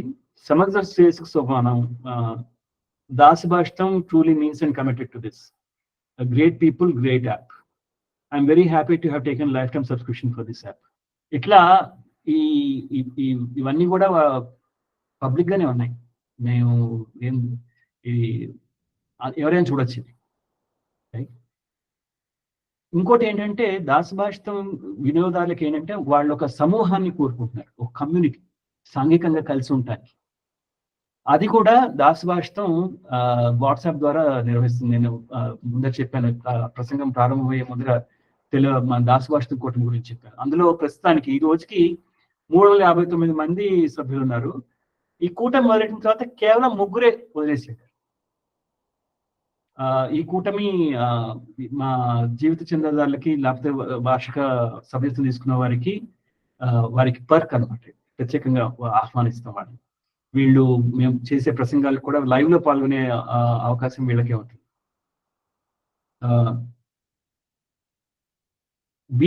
దీంట్లో కూడా ఒకసారి పోల్ చేసాం. మీకు ఈ ఎంగేజ్మెంట్, ఈ వాట్సాప్ ఇది నియంత్రణ కలిగిన కూటమి. ఇందాక అడిగే ముందు ఆ సందేశాలు, ఈ సందేశాలు పంపిస్తుంటారు, నాకు కోపం వస్తుందని ఎవరో అన్నారు. మాకు ఆ సమస్య లేదు. ఇట్స్ సెల్ఫ్ పోలీస్డ్, అందరికీ సెల్ఫ్ కంట్రోల్. అందరికీ కూడా మేమే అంటే మాకున్న ఒక ఒప్పందం చేసుకున్నాం, కూటమిలో ఇలా మాట్లాడాలి, చేయాలి, ఇవి చేయకూడదని అంగీకారం ఉంది. అది కూడా ఏమీ మేము బెత్తం పట్టుకుని చెప్పడం ఏం లేదు. ఎవరికి కూడా మేము తీసేయాల్సిన అవసరం కూడా రాలేదు ఎవరి మెసేజ్ ఇప్పటివరకు. 1-2 సందర్భాలు జరిగి ఉండొచ్చు. కానీ అందువల్ల ఈ దాసభాషితం కూటమిలో మీకు మీ ఎంగేజ్మెంట్ క్వాలిటీ, నాణ్యత ఎలా ఉందంటే 83% మంది చాలా బాగుంది అన్నారు. సో ఇదంతా కూడా ఒక తెలుగు సమాజాన్ని ప్రేరేపించి ఇవన్నీ ఒక మంచి పనులు చేయటం సాధ్యమే. అది దాసభాషితం చేసి చూపిస్తుంది. తెలుగు సమాజం క్రియాశీలంగా ముందుకు వస్తే తెలుగుకు మంచి జరుగుతుందని మా నమ్మకం. ఇప్పుడు నేను ఇందాక చెప్పినట్టు ఇది ఇంకా బృహత్తరంగా ఇంకొక యజ్ఞం చేయవలసిన అవసరం యువతకి ప్రధానంగా సంబంధించి. ఈ పరిష్కారం ప్రభావంలో, విస్తారంలో సాహసోపేతమైనది. ఇంగ్లీష్లో చెప్పాలంటే it is audacious in its scale and impact. But we are in desperate times, and desperate times call for desperate measures. ఈ పరిష్కారం, ఈ తెలుగునాట పరిష్కారం తెలుగు సమాజంలో సఫలమైతే అన్ని పరిస్థితి ఇదేనండి ఇంచుమించు. తెలుగు ఇంకా అధ్వానం, తెలుగుకి శస్త్రచికిత్స అవసరం, మిగతా వాటికి కొంచెం తక్కువ. కానీ ఈ సఫలమైతే ఈ నమూనాని మనం ఇంకో భాషల్లో పెట్టవచ్చు, ఇంకో భాషలో కూడా మనం చేయొచ్చు, భారతీయ భాషలన్నిటికీ.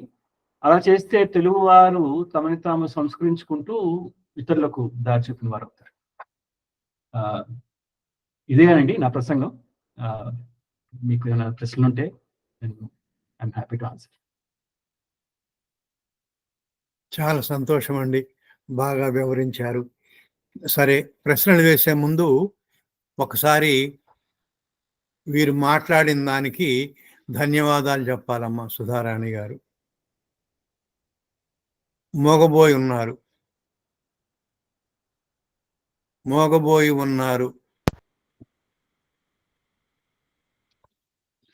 సుధారాణి గారు మోగబోయి వచ్చారు. అయిపోయిందా గారు? వినిపించట్లేదు.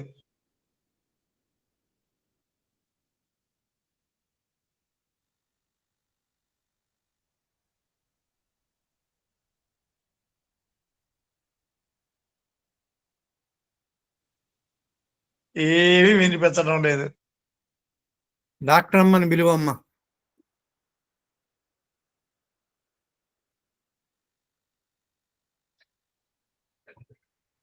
అరుణ గారు అయిపోయింది అబ్బా. సరే, ఏదో ఇబ్బంది ఉన్నట్టుంది. ఇప్పుడు నా మాట వినిపిస్తుందా? ఇప్పుడు వినపడుతుంది. ఇప్పుడు వినిపిస్తాను. అది కంప్యూటర్ లో నేను ఇదే లాగిన్ అవుట్ అయ్యి దీనికి వస్తాను.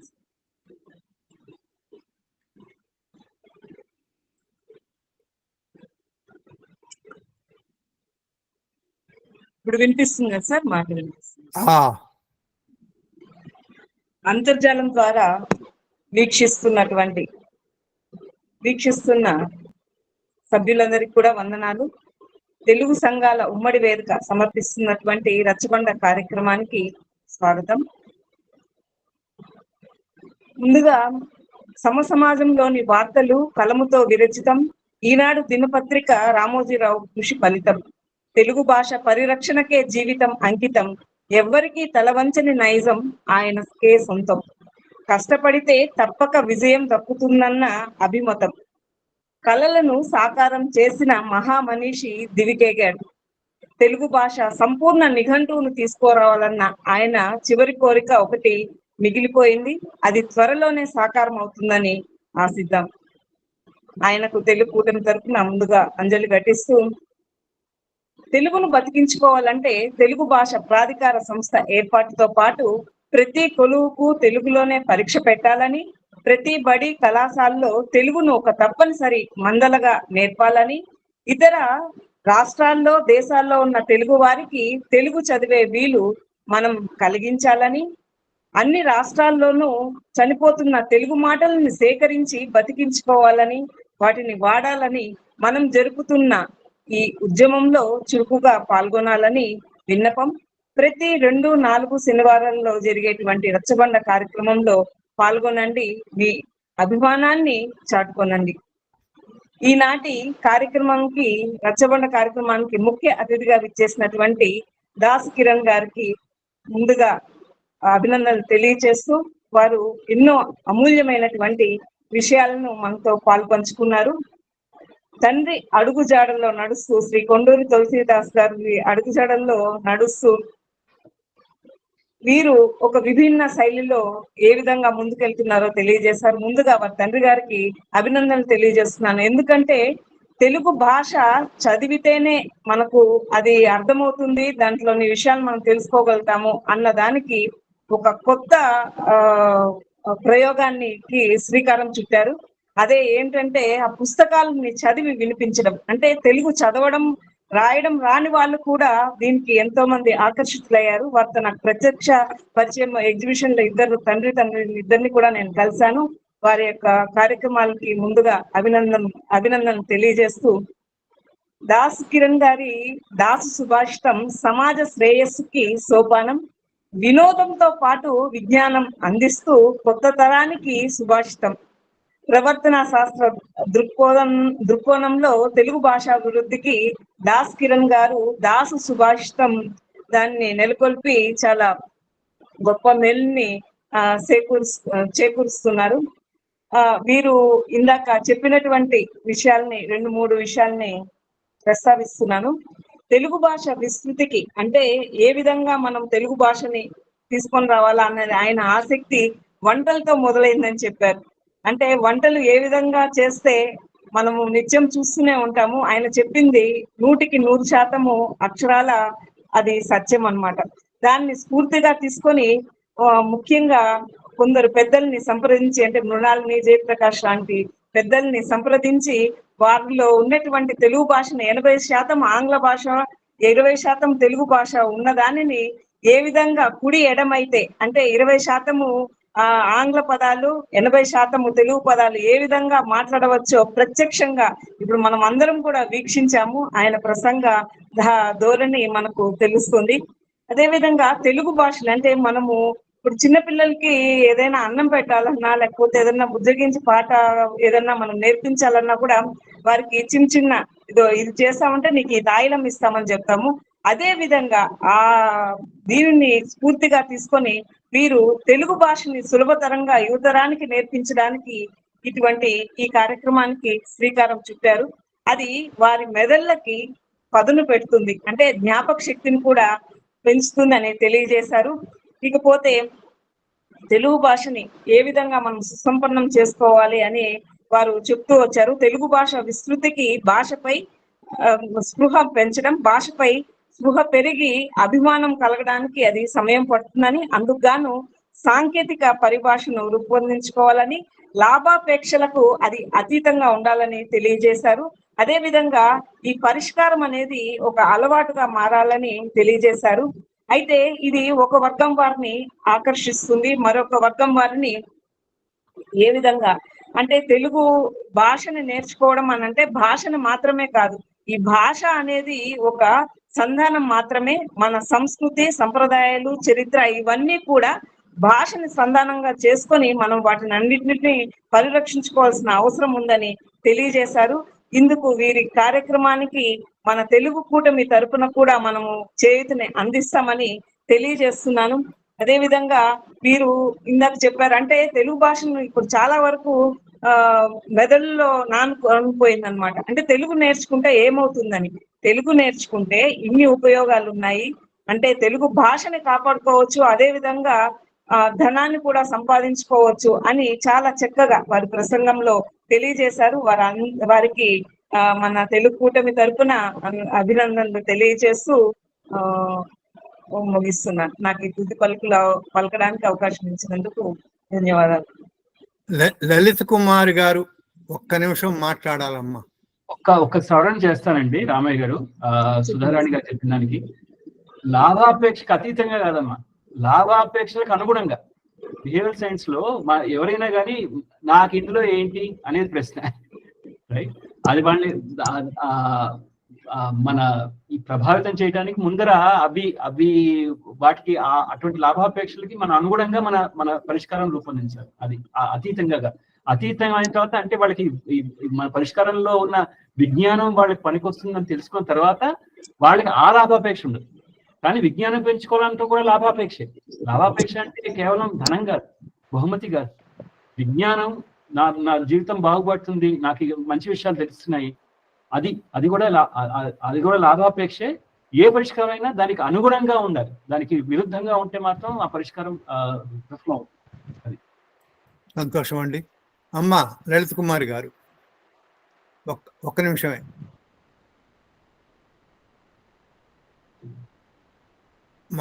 వినపట్టలేదమ్మా. సరే, ఇప్పుడు వీరి గురించి నేను ఒక 3-4 ఏళ్ల నుంచి వింటున్నాను. కాకినాడలో 5-6 నెలల క్రితం ప్రత్యక్షంగా కలిశాను. కాకపోతే వీరిని మన తెలుగు కూటమి రచ్చబండలో మాట్లాడించాలని పట్టుబట్టింది జర్మనీలో ఉన్న చిన్న అబ్బాయి అభిలాష్. అయ్యా, నువ్వు ఒక్కొక్క నిమిషం మాట్లాడు. దండాలు అందరికి. దాస్కిరణ్ గారితో ఇంతకు ముందు కూడా నాకు మాట్లాడే అవకాశం దొరికింది. ఈ రోజు కూడా ఎన్నో కొత్త విషయాలు తెలుసుకున్నాను. వారి ప్రయత్నం ఇలాగే ముందుకు వెళ్ళి పెద్ద విజయం సాధించాలని కోరుకుంటున్నా. అయితే ఒక సూచన అండి. సూచన అంటే మామూలు నా ఆలోచనలు పంచుకోవాలనుకుంటున్నా అంతే. నేను జర్మనీలో గమనించే ఇంకో విషయం ఏంటంటే, ఇక్కడ ఏ వయస్సు అన్న తేడా లేకుండా అందరూ కూడా ఆటల్లో ఎక్కువ పాల్పంచుకుంటారు. అయితే ఫోన్‌లో ఆటలు పక్కనుంచితే టేబుల్ టాప్ గేమ్స్ ఏవైతే ఉంటాయో అంటే బల్ల మీద పెట్టుకొని ఆడే ఆటలు, అవి కూడా చాలా ప్రాచుర్యం ఉంటదనమాట. మన డి అని చెప్పేసి లేకపోతే ఇప్పుడు ఇంచుమించు ఏ వ్యక్తి ఇంటికెళ్ళినా ఇక్కడ జర్మన్‌లో ఇంట్లో మీరు అరలకు అరలు పెద్ద పెద్ద ఆటలుంటాయన్నమాట. అవన్నీ మళ్ళీ జర్మన్‌లోనే ఉంటాయి వాళ్ళ భాషలో. మీరు ఈ ఈ ఆటలు వీటి వెనక ఉన్న ప్రణాళికను కూడా పరిశీలిస్తే మీకు ఉపయోగం ఉంటుందని అనుకుంటున్నాను. అయితే రెండో విషయం ఏంటంటే మీరన్నట్టు దీన్ని ఒక ఆట విధంగా చేస్తే జనాలు వింటారు అన్న ఆలోచనతోటే ఈ నెల మేము తెలుగు కూటమి సామాజిక మాధ్యమాల్లో చేపలకు సవాలు అని ఒకటి ప్రోత్సహించే ప్రయత్నం చేస్తున్నాం. అంటే మా ఉద్దేశ్యం ఏంటి అంటే తెలుగుకు డిమాండ్ పెంచాలి. ఇప్పుడు ఏ భాష అయినా నిలదొక్కుకోవాలంటే ప్రతి ఒక్కరు వాడుతూ ఉండాలి. ఇప్పుడు ముఖ్యంగా మనం వాడగలిగేది ఎక్కడ ఫోన్లలో. మనం వాడే ఫోన్లు చేపలుకుల్లో ఎన్నో యాప్‌లు వాడుతున్నాం. గూగుల్ మీట్ నుంచి వాట్సాప్ నుంచి ఇన్‌స్టాగ్రామ్ అని. ఇవన్నిటిని నిజానికి తెలుగులో వాడే అవకాశం ఉంది. అమెరికాలోకెళ్ళి తెలుగు ఎంచుకుంటే మనం తెలుగులో వాడుకోవచ్చు. అయితే ఇది ప్రోత్సహించాలని చెప్పేసి తెలుగు కూటమి సామాజిక మాధ్యమాల ద్వారా ప్రోత్సహిస్తున్నాము. ఇక్కడ ఉన్న చేరిన వాళ్ళందరూ కూడా మీ తోటి వారిని తెలుగులో అన్ని యాప్‌లను గాని అన్నిటిని తెలుగులో వాడమని చెప్పాలి. అలాగే దాసు భాషితమే ఒక విధంగా దీనికి స్ఫూర్తి కూడా. ఎందుకంటే వారి యాప్ మొత్తం తెలుగులోనే ఉంటుంది. నెనర్లు ఈ అవకాశం ఇచ్చినందుకు. సరేనండి. ఇక్కడ విషయం నేను చెప్తానండి. అభిలాష్ చెప్పిన దానికి మనం ఏ పరిష్కారం చేసినా, ఏ ఆట రూపొందించినా, ఏ కొత్త ప్రయత్నం చేసినా అవంతా అది ఎవరికి వెళ్తోంది అనేది మనం ఒకసారి గమనించాలి. ఇప్పుడు దిస్ పరెటో ప్రిన్సిపల్ అని ఒకటి ఉంది. అంటే 80-20 రూల్ అని. నాకు అనిపించేది ఏంటంటే ఇవన్నీ సమాజంలో తెలుగు భాషాభిమానం ఉన్న 20% మందికి వెళ్తున్నాయి మనం చేసే కార్యక్రమాలని. 80% మందికి తెలుగు అంటే పట్టట్లేదు. వారిని ఎలా మనం రీచ్ అవుతాం? వాడిని ఎలా మనం తెలుగుకి వాటిలో ఎలా మనం తెలుగు స్పృహను పెంచుతాం? స్కేల్ అక్కడ ఉంది. ఇవన్నీ చెయ్యాలి. 20% మందికి చెయ్యాలి. ఇవన్నీ అవ్వాలి. వీళ్ళకి ఏంటంటే తెలుగు అభిమానం ఆల్రెడీ ఉంది. కానీ ఆ 80% మందికి వారిలో స్పృహ కూడా లేదు. అందుకనే ఏదైనా కానీ మనం ఒక బృహత్తర దాసభాషితమైన ఇంకేదైనా కూడా కేవలం 20% మంది ఉన్న తెలుగు సమాజానికే ఇది పనికొస్తుంది. తెలుగు స్పృహ ఉన్న వాళ్ళకి, అభిమానం ఉన్న వాళ్ళకి. అది మనం ఆలోచించాలి. సంతోషం అండి. అమ్మా లలిత కుమారి గారు మాట్లాడగలరా? సునీల్ గారు బెంగళూరు నుంచి వచ్చారండి, మాట్లాడండి. చాలా చురుగ్గా ఉంటారు. ఈయన గారు కూడా చిన్న పిల్లవాడు, మాట్లాడండి. నమస్కారం దాస్ కిరణ్ గారు. మీరు చెప్పిన ఈ తెలుగాట యాప్‌ని ఎప్పట్లోగా అందుబాటులోకి తీసుకురావాలని ప్రణాళిక వేసుకున్నారు? వనరులు సమకూరినప్పుడు. అవునా? వనరులు సమకూరిన తర్వాత 6 నెలల్లో అని పెట్టాను. ఆ స్లైడ్ ఒకటి ఉంది దాంట్లో. ఎప్పుడైతే వనరులు సమకూరుతాయో 6 నెలల్లో మనం మొదటి బీటా వర్షన్ పెట్టవచ్చు. సరే అండి, త్వరగా సమకూరాలండి. మా దగ్గర ఆ బృందం మనుషులందరినీ ఐడెంటిఫై చేసాము, వాళ్ళని గుర్తించాము. వాళ్ళ టెక్ టీమ్ ని, ఒక సంస్థని, సాంకేతికంగా నిర్మించే సంస్థని, కాంటెంట్ నిర్మించే వారిని, అందరూ మనకి అందుబాటులో ఉన్నారు. వనరులు సమకూరినప్పుడు వెంటనే మొదలెట్టచ్చు కార్యక్రమం. త్వరగా సమకూరాలని కోరుకుంటున్నానండి. మీరెవరు ఊహించని విధంలో తెలుగు కోసం ఆలోచించి పనిచేసే ఒక మనిషి ఉన్నాడు. ఏలూరులో ఆనంద నాయుడు గారు వచ్చారు. మీరు ఒక్క నిమిషం మాట్లాడండి. అనంత కరణం గారు, భాస్కర్ దేవ్ గారు. నమస్కారం గారు. నేను అనంత కరణం, యాక్చువల్ గా అమెరికా నుండి. నేను కంపల్సరీగా దాసు భాషలో లైఫ్ టైం మెంబర్షిప్ అండి నాది. సో చాలా కొద్దిగా నేను తెలుగు కొంచెం మిస్ అయిపోతున్నా అక్కడక్కడ. ఎప్పుడైనా తెలుగులో కావాలి మాట్లాడాలన్నప్పుడు తెలుగు తక్కువ వస్తుంది, మామూలు మాట్లాడితే వస్తుంది. కానీ ఒక కాన్షియస్నెస్ అది డెవలప్ అవుతుంది మైండ్ లో. పర్వాలేదండి. అది ఆ, అది తెలుగు మీద అభిమానం ఎక్కువ అండి. సో, దాసు కిరణ్ గారు చెప్పినట్టుగా తెలుగు మాస్టర్లు అంతరించిపోతున్నారని. ఈ రోజు నేను జీవితంలో ఆనందంగా ఉన్నానంటే కారణం మా మ్యాథమెటిక్స్ మాస్టర్ కాదు, మా సైన్స్ మాస్టర్ కాదు, మా తెలుగు మాస్టర్. సో నిజంగా ఆ తరము ఇంకా లేదు, తర్వాత చేసి చెప్పేవాళ్ళు లేరు. కానీ కిరణ్ గారు చెప్పినట్టుగా ఈ కొత్త తరానికి మనం ఎలాగ అందించాలి అనేది చాలా మంచి ఉద్దేశం. ఇక్కడ కొన్ని సంస్థలు పనిచేస్తున్నాయి. ఆయన చెప్పినట్టుగా 20% ఎవరికైతే తెలుగు ఇష్టం ఉందో వాళ్ళకే వెళ్తున్నాయి అవి. 80% పీపుల్కి వెళ్ళట్లేదు. సో మనము అందరం కలిసి ఆ కొత్త తరాన్ని ఎలాగా ఈ రుచి చూపించాలి అనేది తప్పకుండా ప్రయత్నం చేయాలి. చేస్తేనే తెలుగు భాష నిలబడుతుంది. మీరు భాష మీద అన్నట్టుగా ఆయన చెప్పినట్టుగా ఒక సంస్కృతి అంటే మన పిల్లలకి అమెరికాలో ఆవకాయ పెడతారండి, కానీ తెలుగు నేర్పించారు.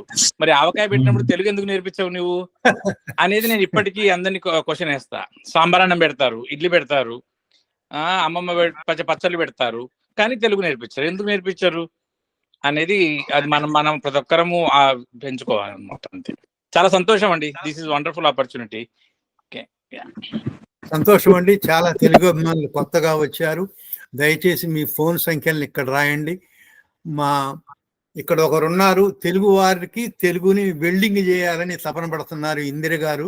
ఆ ఇందిరా వెల్డింగ్ గారు ఇప్పుడు మాట్లాడండి అమ్మా. నమస్కారం సార్. నమస్కారం ప్రియమైన అందరికి కూడా. వచ్చానండి. అమ్మా భాస్కర్ దేవ్ గారు కొంచెం మీరు ఆఫ్ చేయండి అమ్మా, తర్వాత మాట్లాడే ఎప్పుడు వస్తుంది మీ దగ్గర. తల్లి దగ్గర ఉంటే ఎంత సంతోషంగా ఉంటుందో మాతృభాషలో మాట్లాడుతుంటే అంత బాగుంటుంది. నిన్న మాకు మా డిపార్ట్మెంట్ సంబంధించి ఒక మీటింగ్ జరిగింది. గారు అసిస్టెంట్ కమర్షియల్ ట్యాక్స్ ఆఫీసర్. చెప్పమ్మా. అంటే మనం ఏదైతే అమితంగా ఇష్టపడతామో, అంటే ఏది వ్యక్తపరచాలన్నా కూడా మనం మాతృభాషలో వ్యక్తం చేసినంత విధంగా ఇతర భాషలలో చేయలేం. సరే, అందులో మనం శక్తి సామర్థ్యాలు సంపాదించినా కూడా అనుభూతితో వ్యక్తం చేయాలంటే మాత్రం మాతృభాషలోనే బాగా చేయగలుగుతాం అనిపిస్తుంది. వాస్తవంగా నాకు తెలుగు పట్ల అభిమానం అధికంగా కలగడానికి కారణం మా తాతయ్య గారు. తను ఎంత తెలుగును ప్రేమించేవారంటే, చిన్నప్పుడు మేము కొన్ని అప్పుడే అంటే ఆంగ్ల భాష పదాలు మన తెలుగులోకి ఎక్కువ వస్తున్నాయి అన్నమాట, పల్లెటూర్లకు కూడా. ఆ సందర్భాల్లో మా ఊర్లో ఒక టీచర్ గారు వచ్చారు. ఆవిడ ఏం చెప్పారంటే, బ్లూ కలర్, నీలి రంగు అంటే మేము పల్లెటూరులో ఉన్నాం కాబట్టి బులుగు రంగు అని అనేవాళ్ళం.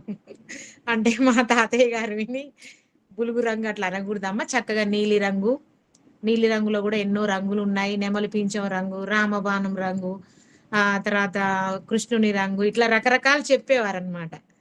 అట్లా తాతయ్య గారు రోజు వీధి అరుగు మీద, ఈ మధ్య ఎక్కడో విన్నాను కూడా నేను, వీధి అరుగు అని ఎవరో పత్రికను కూడా నడిపిస్తున్నారు ఇతర దేశాల్లో. ఆ వీధి అరుగు మీద తాతయ్య గారు కూర్చున్నప్పుడు పోయే వాళ్ళు వచ్చి తాతగారి దగ్గర ఉండి సందేహాలు అడిగేవాళ్ళు అనమాట. రామాయణం గాని, భారతం గాని, భాగవతం గాని, పెద్దన గారి రచనలు గాని, వసు చరిత్ర, మన చరిత్ర, ఇట్లా ఏ వచ్చినా కూడా తాతయ్య గారి దగ్గరికి వచ్చి అడిగేవారనమాట.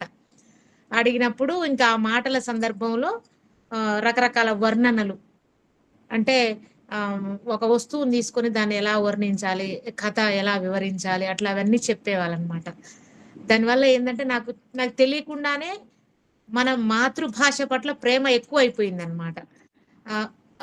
ఎవరైనా పిలిచేటప్పుడు కూడా మన మాతృభాషలో తెలుగులో పిలిస్తే కలిగే ఆనందం ఆంగ్లంలో రావట్లేదు. అయితే దీని గురించి నేను చాలా యుద్ధమే చేశాను వాస్తవంగా. మీరు తెలుగు గురించి గంట సేపు మాట్లాడగలరమ్మా, మీరు గంట సేపు మాట్లాడగలరు, అది వేరే విషయం. ఒక్క నిమిషం దీనికే పరిమితమై మాట్లాడండి. అయితే ఇవాళ సబ్జెక్ట్ ఏంటో కూడా నాకు తెలియదండి. అనుకోకుండా నేను ఇవాళ శనివారం గుర్తొచ్చి లోపలికి వచ్చేసాను. అయితే వాస్తవంగా నేనేమనుకున్నానంటే, టీవీ యాంకర్లు, తర్వాత తెలుగు యాడ్స్, వాణిజ్య ప్రకటనల మీద కోర్టులో కేసు వేస్తే బాగుంటుందా అనే ఆలోచనలో ఉన్నాను ప్రస్తుతం. సంతోషం అమ్మా. అంటే ఏంటంటే, ఇప్పుడు ఇందాక అమ్మ మాట సినిమా చూస్తున్నాను ప్రస్తుతం, అనుకోకుండా మీరు గుర్తొచ్చి లోపలికి వచ్చేసాను. అంటే ప్రసార మాధ్యమాల యొక్క ప్రభావం కూడా ఏ విధంగా ఉంది నేటి యువత పిల్లల మీద అనే దాని గురించి ఆలోచన వచ్చింది. అనుకోకుండా వచ్చానండి. నాకు విషయం, మీరు ఏ విషయం గురించి మాట్లాడుతున్నారో కూడా నాకు ఇంకా తెలియదు. మీరు చెప్తే విని దాని గురించి ఏదైనా 2 ముక్కలు నేను మాట్లాడే అవకాశం నాకు కల్పించండి. అమ్మ, దీన్ని మనం యూట్యూబ్ లో పెడతాం తల్లి. చాలా మంచి ఉపన్యాసం, చాలా బాగుంది. మీరు బిందు గాని అమెరికా నుంచి ఒక డాక్టర్ అమ్మ గారు, బాలమ్మ గారు మాట్లాడతారు. ఓకే, సరే అండి, వింటాను. నమస్కారం అండి. నేను ఒక నిమిషం మాట్లాడొచ్చండి. నా పేరు లలిత కుమారి. మాట్లాడచ్చు అమ్మ. నాకు ఇందాక నా ఆడియో పైకి ఇక నాకు వేరే ఫోన్లో, మా వారి ఫోన్లో నేను ఇప్పుడు జాయిన్ అయ్యాను. వేదికకి నమస్కారం. ఇప్పటిదాకా దాసు కిరణ్ గారి యొక్క ఉపన్యాసం విన్నాను. ముందు ఒక పావు గంట మిస్ అయ్యాను, కానీ నేను బయట నుంచి వచ్చేటప్పటికి. కానీ చాలా బాగా చెప్పారండి మీరు వాడికం గురించి. మీరు మొదటిది నేను ఒప్పుకునేది ఏంటంటే 20% మంది మాత్రమే తెలుగును ఉపయోగిస్తున్నారు అనేది 100% యథార్థం. 20% కూడా ఉందా లేదా అనే విషయాలను కూడా సంతరించాల్సిన అవసరం ఎంతైనా ఉంది. అది కూడా ప్రశ్నార్థకమే. రెండవది, తర్వాత ఎలా ఈ 20% మంది 80%కి తెలుగు వారికి ఎలా తీసుకువెళ్ళాలి అనేది ఏదైతే మీరు వేశారో క్వశ్చన్, ఏది ఈ తెలుగు మాట్లాడడం వల్ల కలిగే లాభాలను, తెలుగు భాషని మనం బతికించుకోవడం మూలంగా వచ్చే లాభాలను, ఈ సంస్కృతిని మనం ముందు తరాల వారికి అందచేయడంలో ఉండే ఆనందాన్ని కూడా ప్రతి వ్యక్తి అనుభవించాలి. అది ఆనందాన్ని తీసుకోవాలి. ఆ రుచి, మన లడ్డు తింటే గానీ లడ్డు రుచి తెలియదు కదా. అలాగే భాషని మనం మన ప్రజలకి చెప్పడంలో ప్రతి తల్లి కనుక ఆ రుచిని కనుక అనుభవిస్తే తప్పకుండా అది ముందుకు వెళ్తుందని నా ప్రగాఢమైన నమ్మకం అండి. అంతేకాకుండా ప్రతి ముందు తల్లిదండ్రులే ఫస్ట్ మన పిల్లలకి నేర్పాలి. ప్రతి వాళ్ళు ఇంగ్లీషు ఎలా అయితే నేర్పుతున్నారో ఇది ఎందుకు పనికిరాదు, చదువులకు ఉపయోగపడదు, తెలుగు భాష మాట్లాడితే తెలుగులో ఏమి ఉద్యోగాలు లేవు అనే భావనతోనే ఉన్నారు. కానీ తెలుగు మీద కృషి చేసే వాళ్ళు కూడా ఉన్నారు. ఇప్పుడు కొంతమంది తెలుగు రేపొద్దున ఎలా వస్తుంటే తెలుగు నేర్చుకుంటే మీకు గిఫ్ట్లు, ఒకప్పుడు 2 పిల్లలు ఆపరేషన్ చేసుకుంటే బహుమతులు ఇచ్చేవారు ప్రభుత్వం. అలా తెలుగు కనుక నేర్చుకుంటే మీకు బహుమతి ఉంది, లేకపోతే ఉద్యోగాల్లో అవకాశం ఉంది, ప్రధాన భాషగా నేర్చుకున్న, తెలుగు మీడియంలో చదివిన, అలాంటి ప్రోత్సాహకరమైన పథకాలు పెట్టాల్సి వస్తుంది. పెట్టినప్పుడు ఈ తెలుగు భాష బతుకుతుందని నా ఆకాంక్ష. చాలా సంతోషం తల్లి. అమ్మ, కొత్తగా వచ్చారు, మీ పేరు, ఫోన్ నంబర్లు ఇక్కడ రాయండి అమ్మ చాట్ లో. సరే, తర్వాత డాక్టర్ అమ్మ గారు మాట్లాడాలి. అమ్మ, అయిపోయిందమ్మా. నమస్తే అండి. అదే కిరణ్ గారండి, మీరు చాలా బాగా చెప్పారు. అంటే ఇలా ఎక్కువ అందరికీ విస్తరించాలంటే మన అమెరికాలో మనబడి అలాంటి చాలా కార్యక్రమాలు ఉన్నాయి. చెప్పమ్మా. మాట వినబడలేదు. మాట మళ్ళీ బ్రేక్ అయింది. మ్యూట్కి వెళ్ళిపోయారు.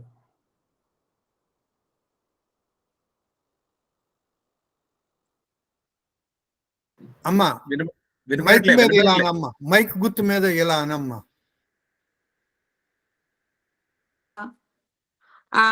మన దాసు భాషితం విస్తరించాలంటే ఏమంటున్నానంటే, కిరణ్ గారికి మనబడి అని ఒకటి ఉంది.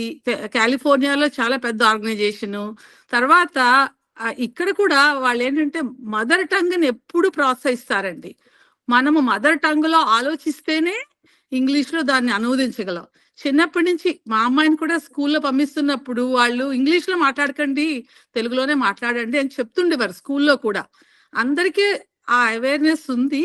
అంటే మన ఈ యాప్ గానీ స్ప్రెడ్ అవ్వాలంటే కాలిఫోర్నియాలోను మనబడి అలాంటి ఆర్గనైజేషన్స్ తో ఈ దాసు భాషితాన్ని కల్పిస్తే ఇది అందరికి బాగా తెలుస్తుందేమో అని నా అది మీరు ఆల్రెడీ ఉన్నారేమో నాకు తెలీదు. అంటే నేను ఒక విషయం చెప్తాను, దీనికి వివరణ ఇస్తాను. ఇది దాసు భాషితం కన్నా కూడా దాసు భాషితం అన్నట్టు ఈ 20% మంది తెలుగు వచ్చిన వాళ్ళకి ఉపయోగపడేది. నా ప్రసంగం అంతా కూడా ఈ తెలుగు మీద అసలు స్పృహ లేని వాళ్ళకి 80% మందికి మనం ఏ విధంగా వాళ్ళని చేయగలం. ఆ దాసు భాషితం అవ్వదు. అది ఇంకో రకంగా చేయాలి. మేము చెప్పే నమూనా ఏంటంటే తెలుగు ఆట లాంటి.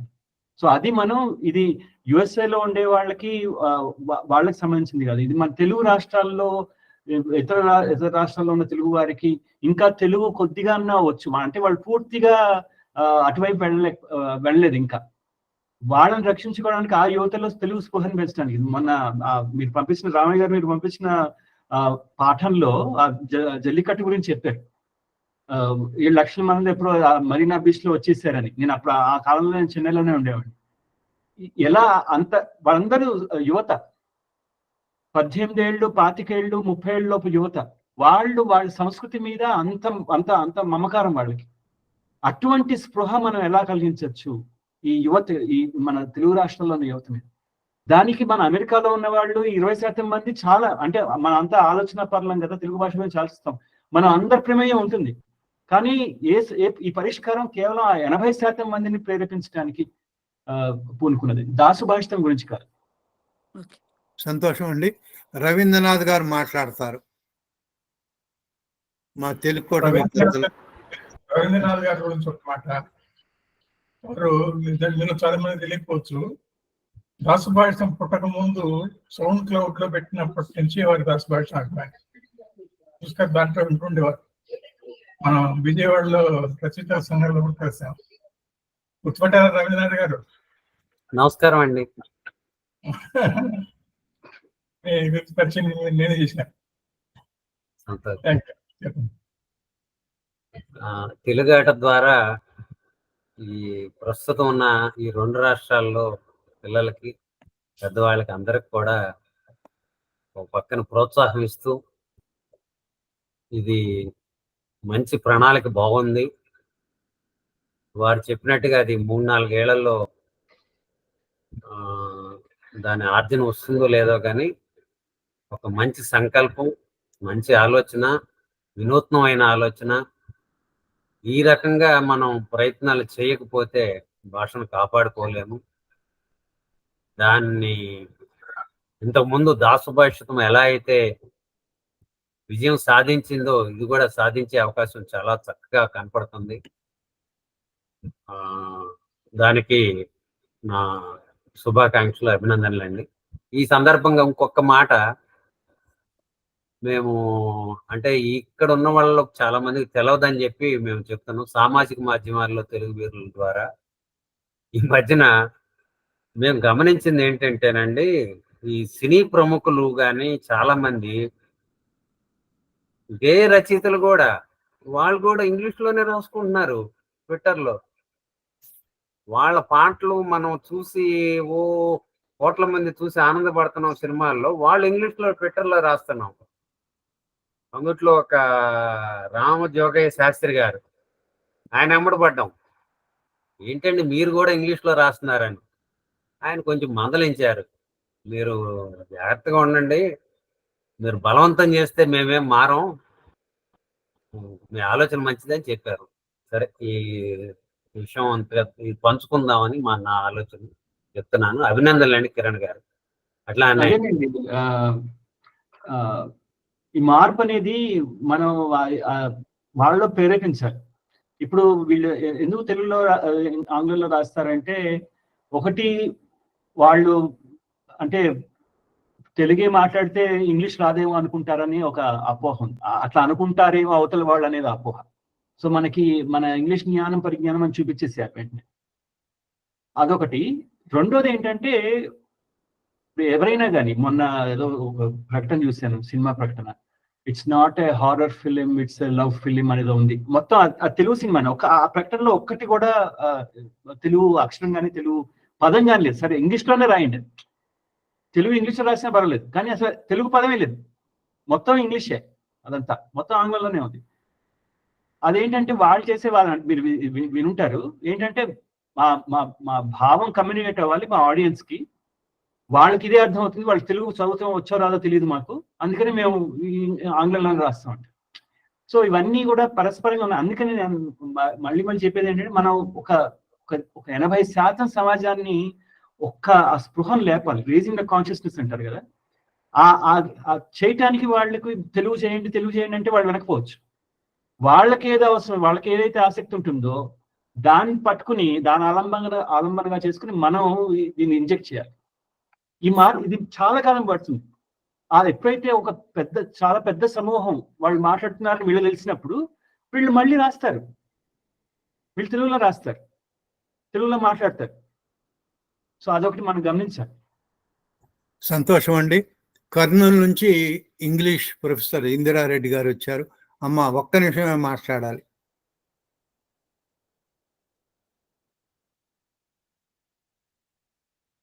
హైదరాబాద్ సెంట్రల్ యూనివర్సిటీ ఝాన్సీ గారు ఒక్క నిమిషం. రాజశేఖర్ గారు. తెలుగు కళల కోసం ఈ నేల మీద పనిచేస్తున్న ఒకే ఒక మనిషి బద్రి కోర్మారావు గారు. వారు శ్రీకాకుళం నుంచి వచ్చారు. అయ్యా ఒక్క నిమిషమే మాట్లాడండి. అందరికీ నమస్కారములు. ఇప్పుడు చెప్పినటువంటి దానిలో తెలుగు భాష ఉపాధ్యాయులు నెక్స్ట్ తరంలో ఉండరని చెప్పారు. వాస్తవం కొంతవరకు. ఇటీవల తెలంగాణ సారస్వత పరిషత్ నిర్వహించిన 2 రోజుల బాల సాహిత్య సమ్మేళనంలో సుమారు 200 మంది ఉపాధ్యాయులు పాల్గొన్నారు. అందరు రచయితలు, ఇంచుమించు అందులో ఎక్కువ మంది తెలుగు వాళ్ళే ఉన్నారు, తెలుగు ఉపాధ్యాయులు.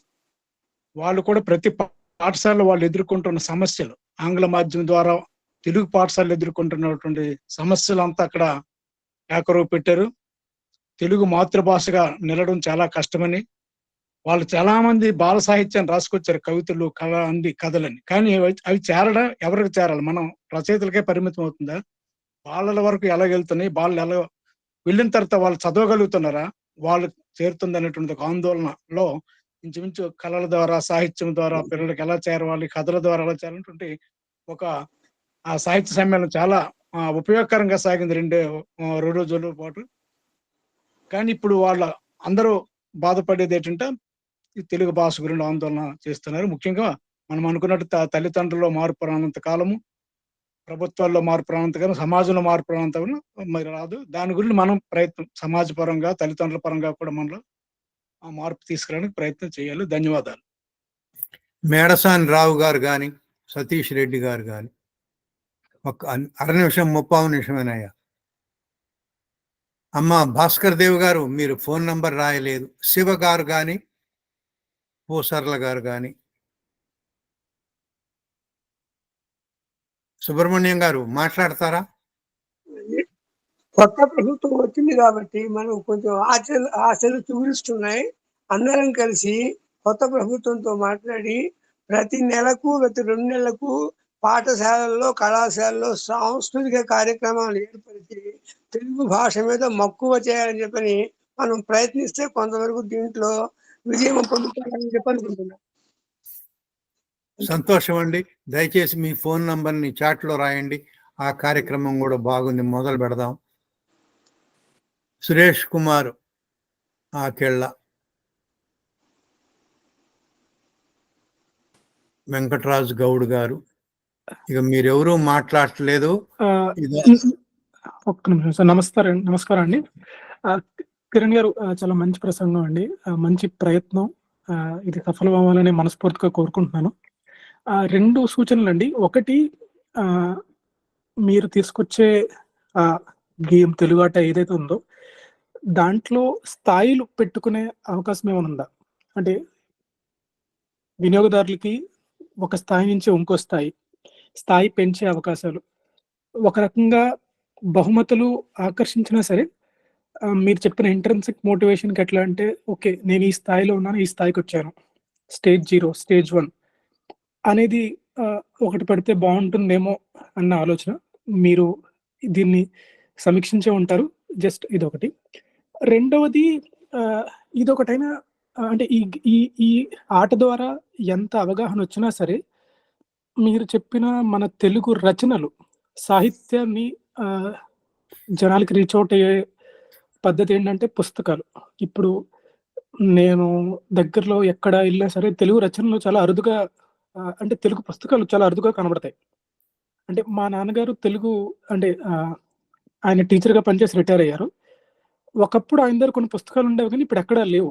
ఓకే, నేను ఈ దాసుభాషితం కూటమి చేరిన తర్వాత చాలా మంచి రచనలు తెలుసుకొని వాటిని తెచ్చుకొని, కొనుక్కొని, చదువుకొని అందరికీ పంచి, అంటే నేను చదివిన తర్వాత వేరే వాళ్ళకి అదొక ఒక కమ్యూనిటీ లాగా చదవాలి, మీరు చదవండి, బాగుంది ఇది. తెలియదు ఎవరికి ఇంత మంచి రచనలు కూడా ఉంటాయి తెలుగులో అనేది. సో వీటిని ఎలా పెంపొందించాలి అంటే ఒక స్థాయిలో మీరు అన్నట్టు జనాలని తెలుగు అలవాటు చేయడానికి ఈ ఆట కొంతవరకు ఉపయోగపడుతుంది.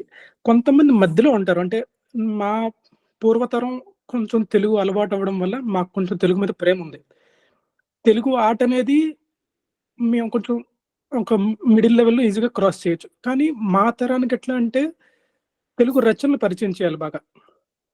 అంటే శ్రీశ్రీ గారి గురించి కానీ లేకుంటే అంటే అది కొంచెం క్లిష్టమే. సింపుల్ మన మల్లాది కృష్ణ శాస్త్రి గారు, వెంకటకృష్ణ శాస్త్రి గారి గురించి సింపుల్ నేను ఈ మధ్య గొల్లపూడి మారుతీరావు గారి 'సాయంకాలం అయింది' అనే రచన చదివాను.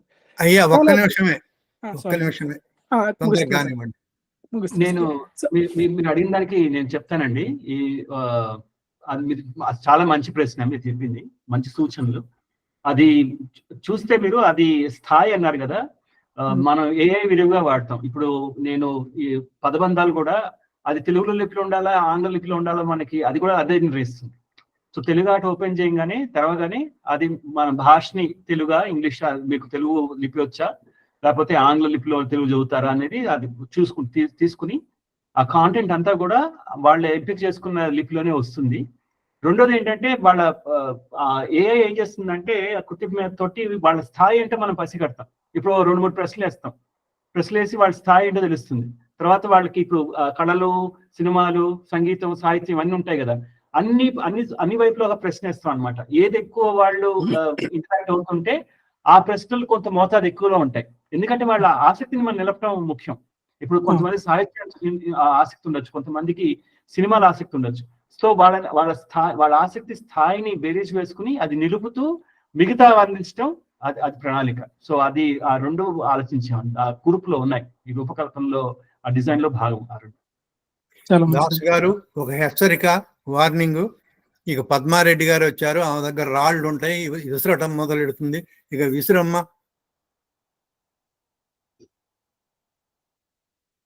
పద్మారెడ్డి గారు. నమస్కారం అండి పెద్దలందరికీ.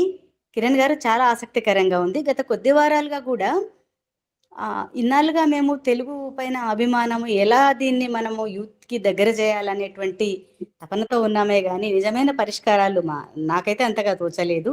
గత కొద్ది వారాలుగా క్రితం వారపు వక్తలు కూడా సోషల్ మీడియా ద్వారా మాత్రమే మనము యువతరాన్ని ఆకర్షించగలము, ఎందుకంటే అదే వాళ్ళని మనకు చేరువ చేసేది అనే విషయాన్ని మరింత రూఢిగా ధృవపరిచింది మీరు. అండ్ మీరు చెప్పినటువంటి తెలుగు ఆటలు కూడా చాలా బాగున్నాయి. ఇవి అంటే ఇప్పుడు పిల్లలకు తెలుగు అవసరం లేదు, కానీ ఆసక్తి, ఆకర్షణ కల్పించడానికి మీరు చెప్పిన విధానాలన్నీ కూడా చాలా బాగున్నాయి.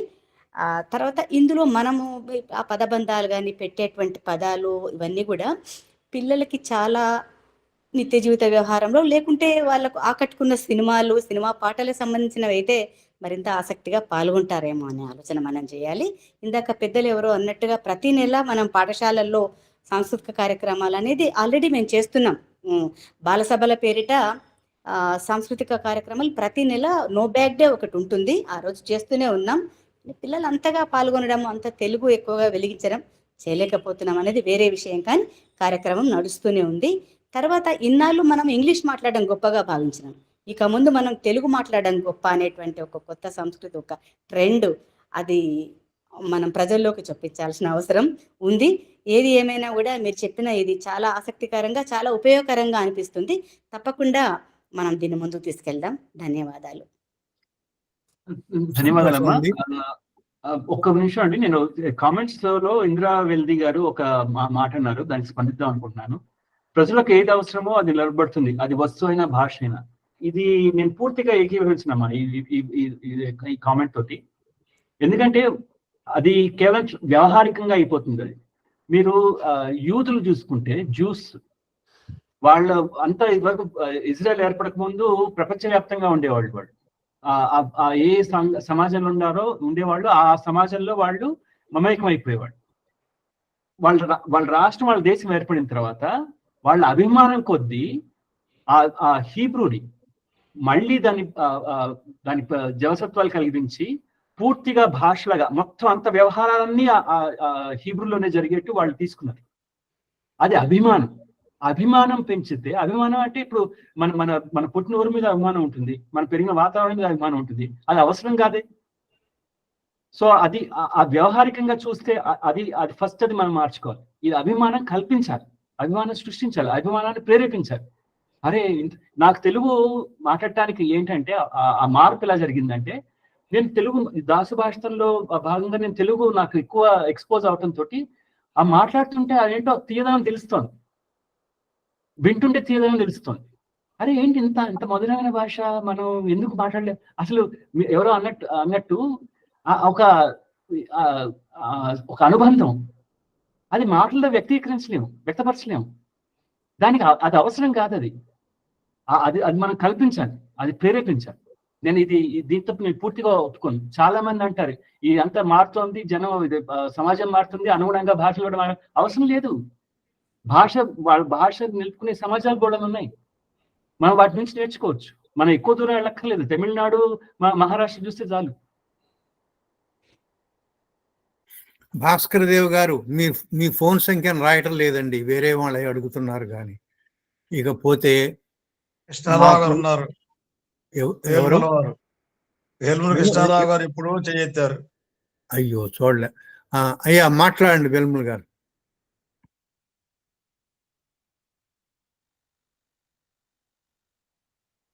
యాసలు గారైన వారు తెలుగు యాసల గురించి ప్రత్యేకమైన జాగ్రత్త చేస్తున్నారు, మాట్లాడండి. నమస్కారం అండి. ముందుగా కిరణ్ గారికి, మీ నాన్నగారికి దాసు భాషితం చాలా చాలా కృతజ్ఞతలు. దాసు భాషితం గురించి ముఖ్యంగా వాణిజ్యాంశం తీసుకొచ్చారు, అది చాలా బాగా నచ్చిందండి. ఎందుకంటే రామోజీరావు గారు కూడా తెలుగు వెలుగు ద్వారా ఫౌండేషన్ ద్వారా మొదలుపెట్టిన నడపలేకపోయారు. అలా కాకుండా మీరు వాణిజ్యాంశం తీసుకొచ్చి ఇంకా దాన్ని ఎక్కువ మందికి చేరేలా చేయడం చాలా బాగా నచ్చింది. ఒక ప్రశ్న, ఒక వినపండి. ప్రశ్న ఏంటంటే, మీకు కొత్తగా తెలుగు ఆటలో మీరు మరి ఐఫోన్లు అది ఇద్దాం అనుకుంటున్నారు కదా, వాటిని ఎలా వాణిజ్యపరంగా ఎలా ముందుకు తీసుకెళ్దాం అనుకుంటున్నారు? విన్నపం ఏంటంటే, మీరు మరో కార్యక్రమం, మీ దాసు భాషితం అనుభవాలు ఆ 20% దాకానే ఎలా వెళ్ళగలిగారు, మనుషుల్ని ఎలా చేరగలిగారు, మీ యాప్ని ఎలా తీసుకెళ్ళగలిగారు లాంటి ఎదురైన చేదు అనుభవాలు లాంటివి మరొకసారి మీరు చెప్పాలి అందరికి అనుకుంటున్నాను. మీ ఫోన్ కానీ మీ ఎలా చేరాలో కూడా ఈమెయిల్ కానీ ఇస్తే బాగుంటుంది. ఇస్తానండి, తప్పకుండా చాట్లో పెడతాను, రామయ్య గారు కూడా ఇస్తాను. ఇది మీరు మీ మొదటి ప్రశ్న వాటన్నిటికీ ఎలా నిధులు వస్తాయని, ఆ బహుమతులన్నిటికీ, అదంతా నేను ఆ స్లైడ్ లో నేను పెద్దగా వివరించలేదు. కానీ పెట్టుబడి కోసం వేసుకున్న ఖర్చుల్లో అవి కూడా ఇంక్లూడ్ చేశాము. తిరిగ్గా ఎవరికైనా ఇంకా దాని వివరాలు కావాలంటే మనం వేరే చర్చ పెట్టుకోవచ్చు. దాసు భాషితం ఎలా ఎదిగిందంటే ప్రజల అభిమానంతో ఎదిగింది. అంటే 20% మందిలో పూర్తిగా వెళ్ళలేదు మేము. దాసు భాషితం గురించి తెలియని వాళ్ళు చాలా మంది ఉన్నారు. ఇంకా వాళ్ళందరికీ అంటే మన నిధుల కొరత ఉంది కాబట్టి మన ప్రకటనలు ఎప్పుడు ఇవ్వలేదు. కాకపోతే నోటి మాట ద్వారా చాలా విస్తృతంగా దాసు భాషితం గురించి తెలిసింది నలుగురికి. చాలా చేదనుభవాలంటే ఒక పుస్తకమే రాయొచ్చు, ఒక గంట సేపు మాట్లాడచ్చండి. కానీ విషయం ఏంటంటే, ప్రజల అభిమానంతో మళ్ళీ దాసు భాషితం నిలదొక్కుని మళ్ళీ కొత్త పుంతులు దొక్కుతుంది. నేను ఆ క్రౌడ్ ఫండింగ్ గురించి చెప్పాను, అది పూర్తిగా ప్రజల విజయమే, తెలుగు సమాజం విజయమే. ఎందుకు ఇంకో ముఖ్యంగా చెప్పాల్సింది ఏంటంటే, దాసు భాషితం లాభాపేక్ష కలిగిన సంస్థ. వీఆర్ నాట్ ఫర్ ఎన్జిఓ కాదు, మేము నాట్ ఫర్ ప్రాఫిట్ సంస్థ కాదు. అది ఎందుకో కూడా అది కూడా మేము ఆలోచించి తీసుకున్న నిర్ణయం. అది కూడా వివరిస్తాను సమయం వచ్చినప్పుడు. ఇదేంటంటే ఒక ప్రేరణ కావాలని. అంటే మీరు అన్నారు కదా, కమర్షియల్ గా వాణిజ్యపరంగా కూడా అవుతే. ఇప్పుడు నాకు సినిమాల్లో బాగా నచ్చేది 3 Idiots అండి. ఎందుకంటే ఒక సందేశాన్ని వినోదాత్మకంగా చెప్పాడు, అదే సందేశాన్ని ఒక డాక్యుమెంటరీగా చెప్తే అంత విజయం సాధించకపోయినారు. సో ఆ వాణిజ్యం అనేది ఒక భూమికి కావాలి. ఏదైనా కానీ ఎంతసేపు రామోజీరావు గారికైనా కానీ, లేకపోతే ఎలాన్ మస్క్ అయినా కానీ ఎప్పుడు పెడుతూ ఉండరు డబ్బులు. దానికి పెట్టుబడి తిరిగి ప్రతిఫలం రావాలి, ఆ వాణిజ్యం ఆ క్యాల్కులేషన్ సరిపోవాలి.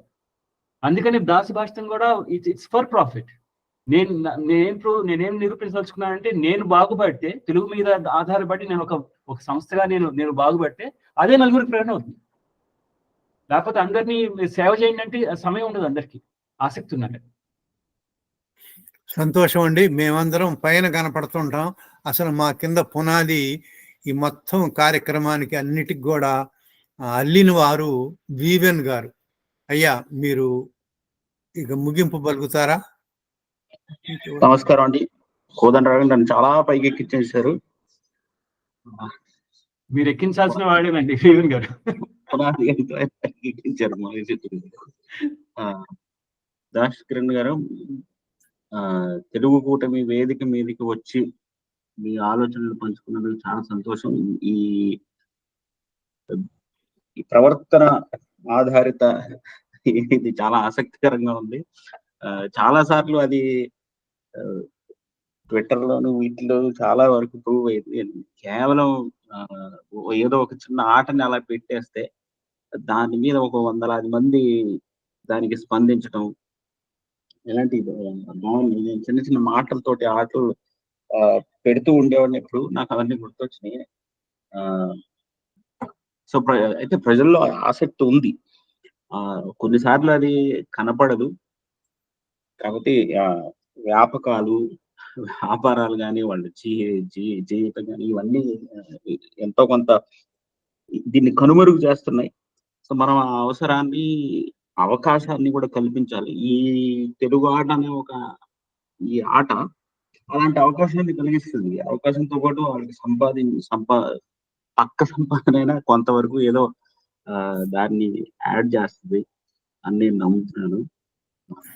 అన్ని ప్రయత్నాలు ఈ ప్రయత్నం కూడా గొప్ప విజయవంతం అవ్వాలని నేను కోరుకుంటున్నాను. సంతోషం అండి.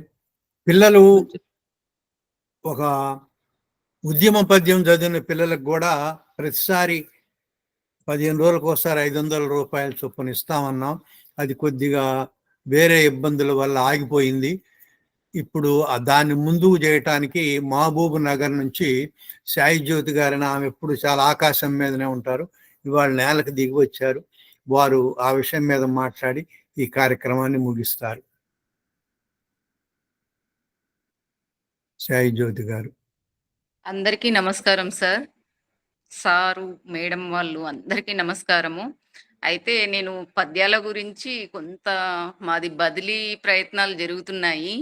మళ్ళీ నిన్నటి నుంచి మొదలైంది మా ప్రక్రియ. అందుకని నేను ఆ విషయం కోసం కాదు.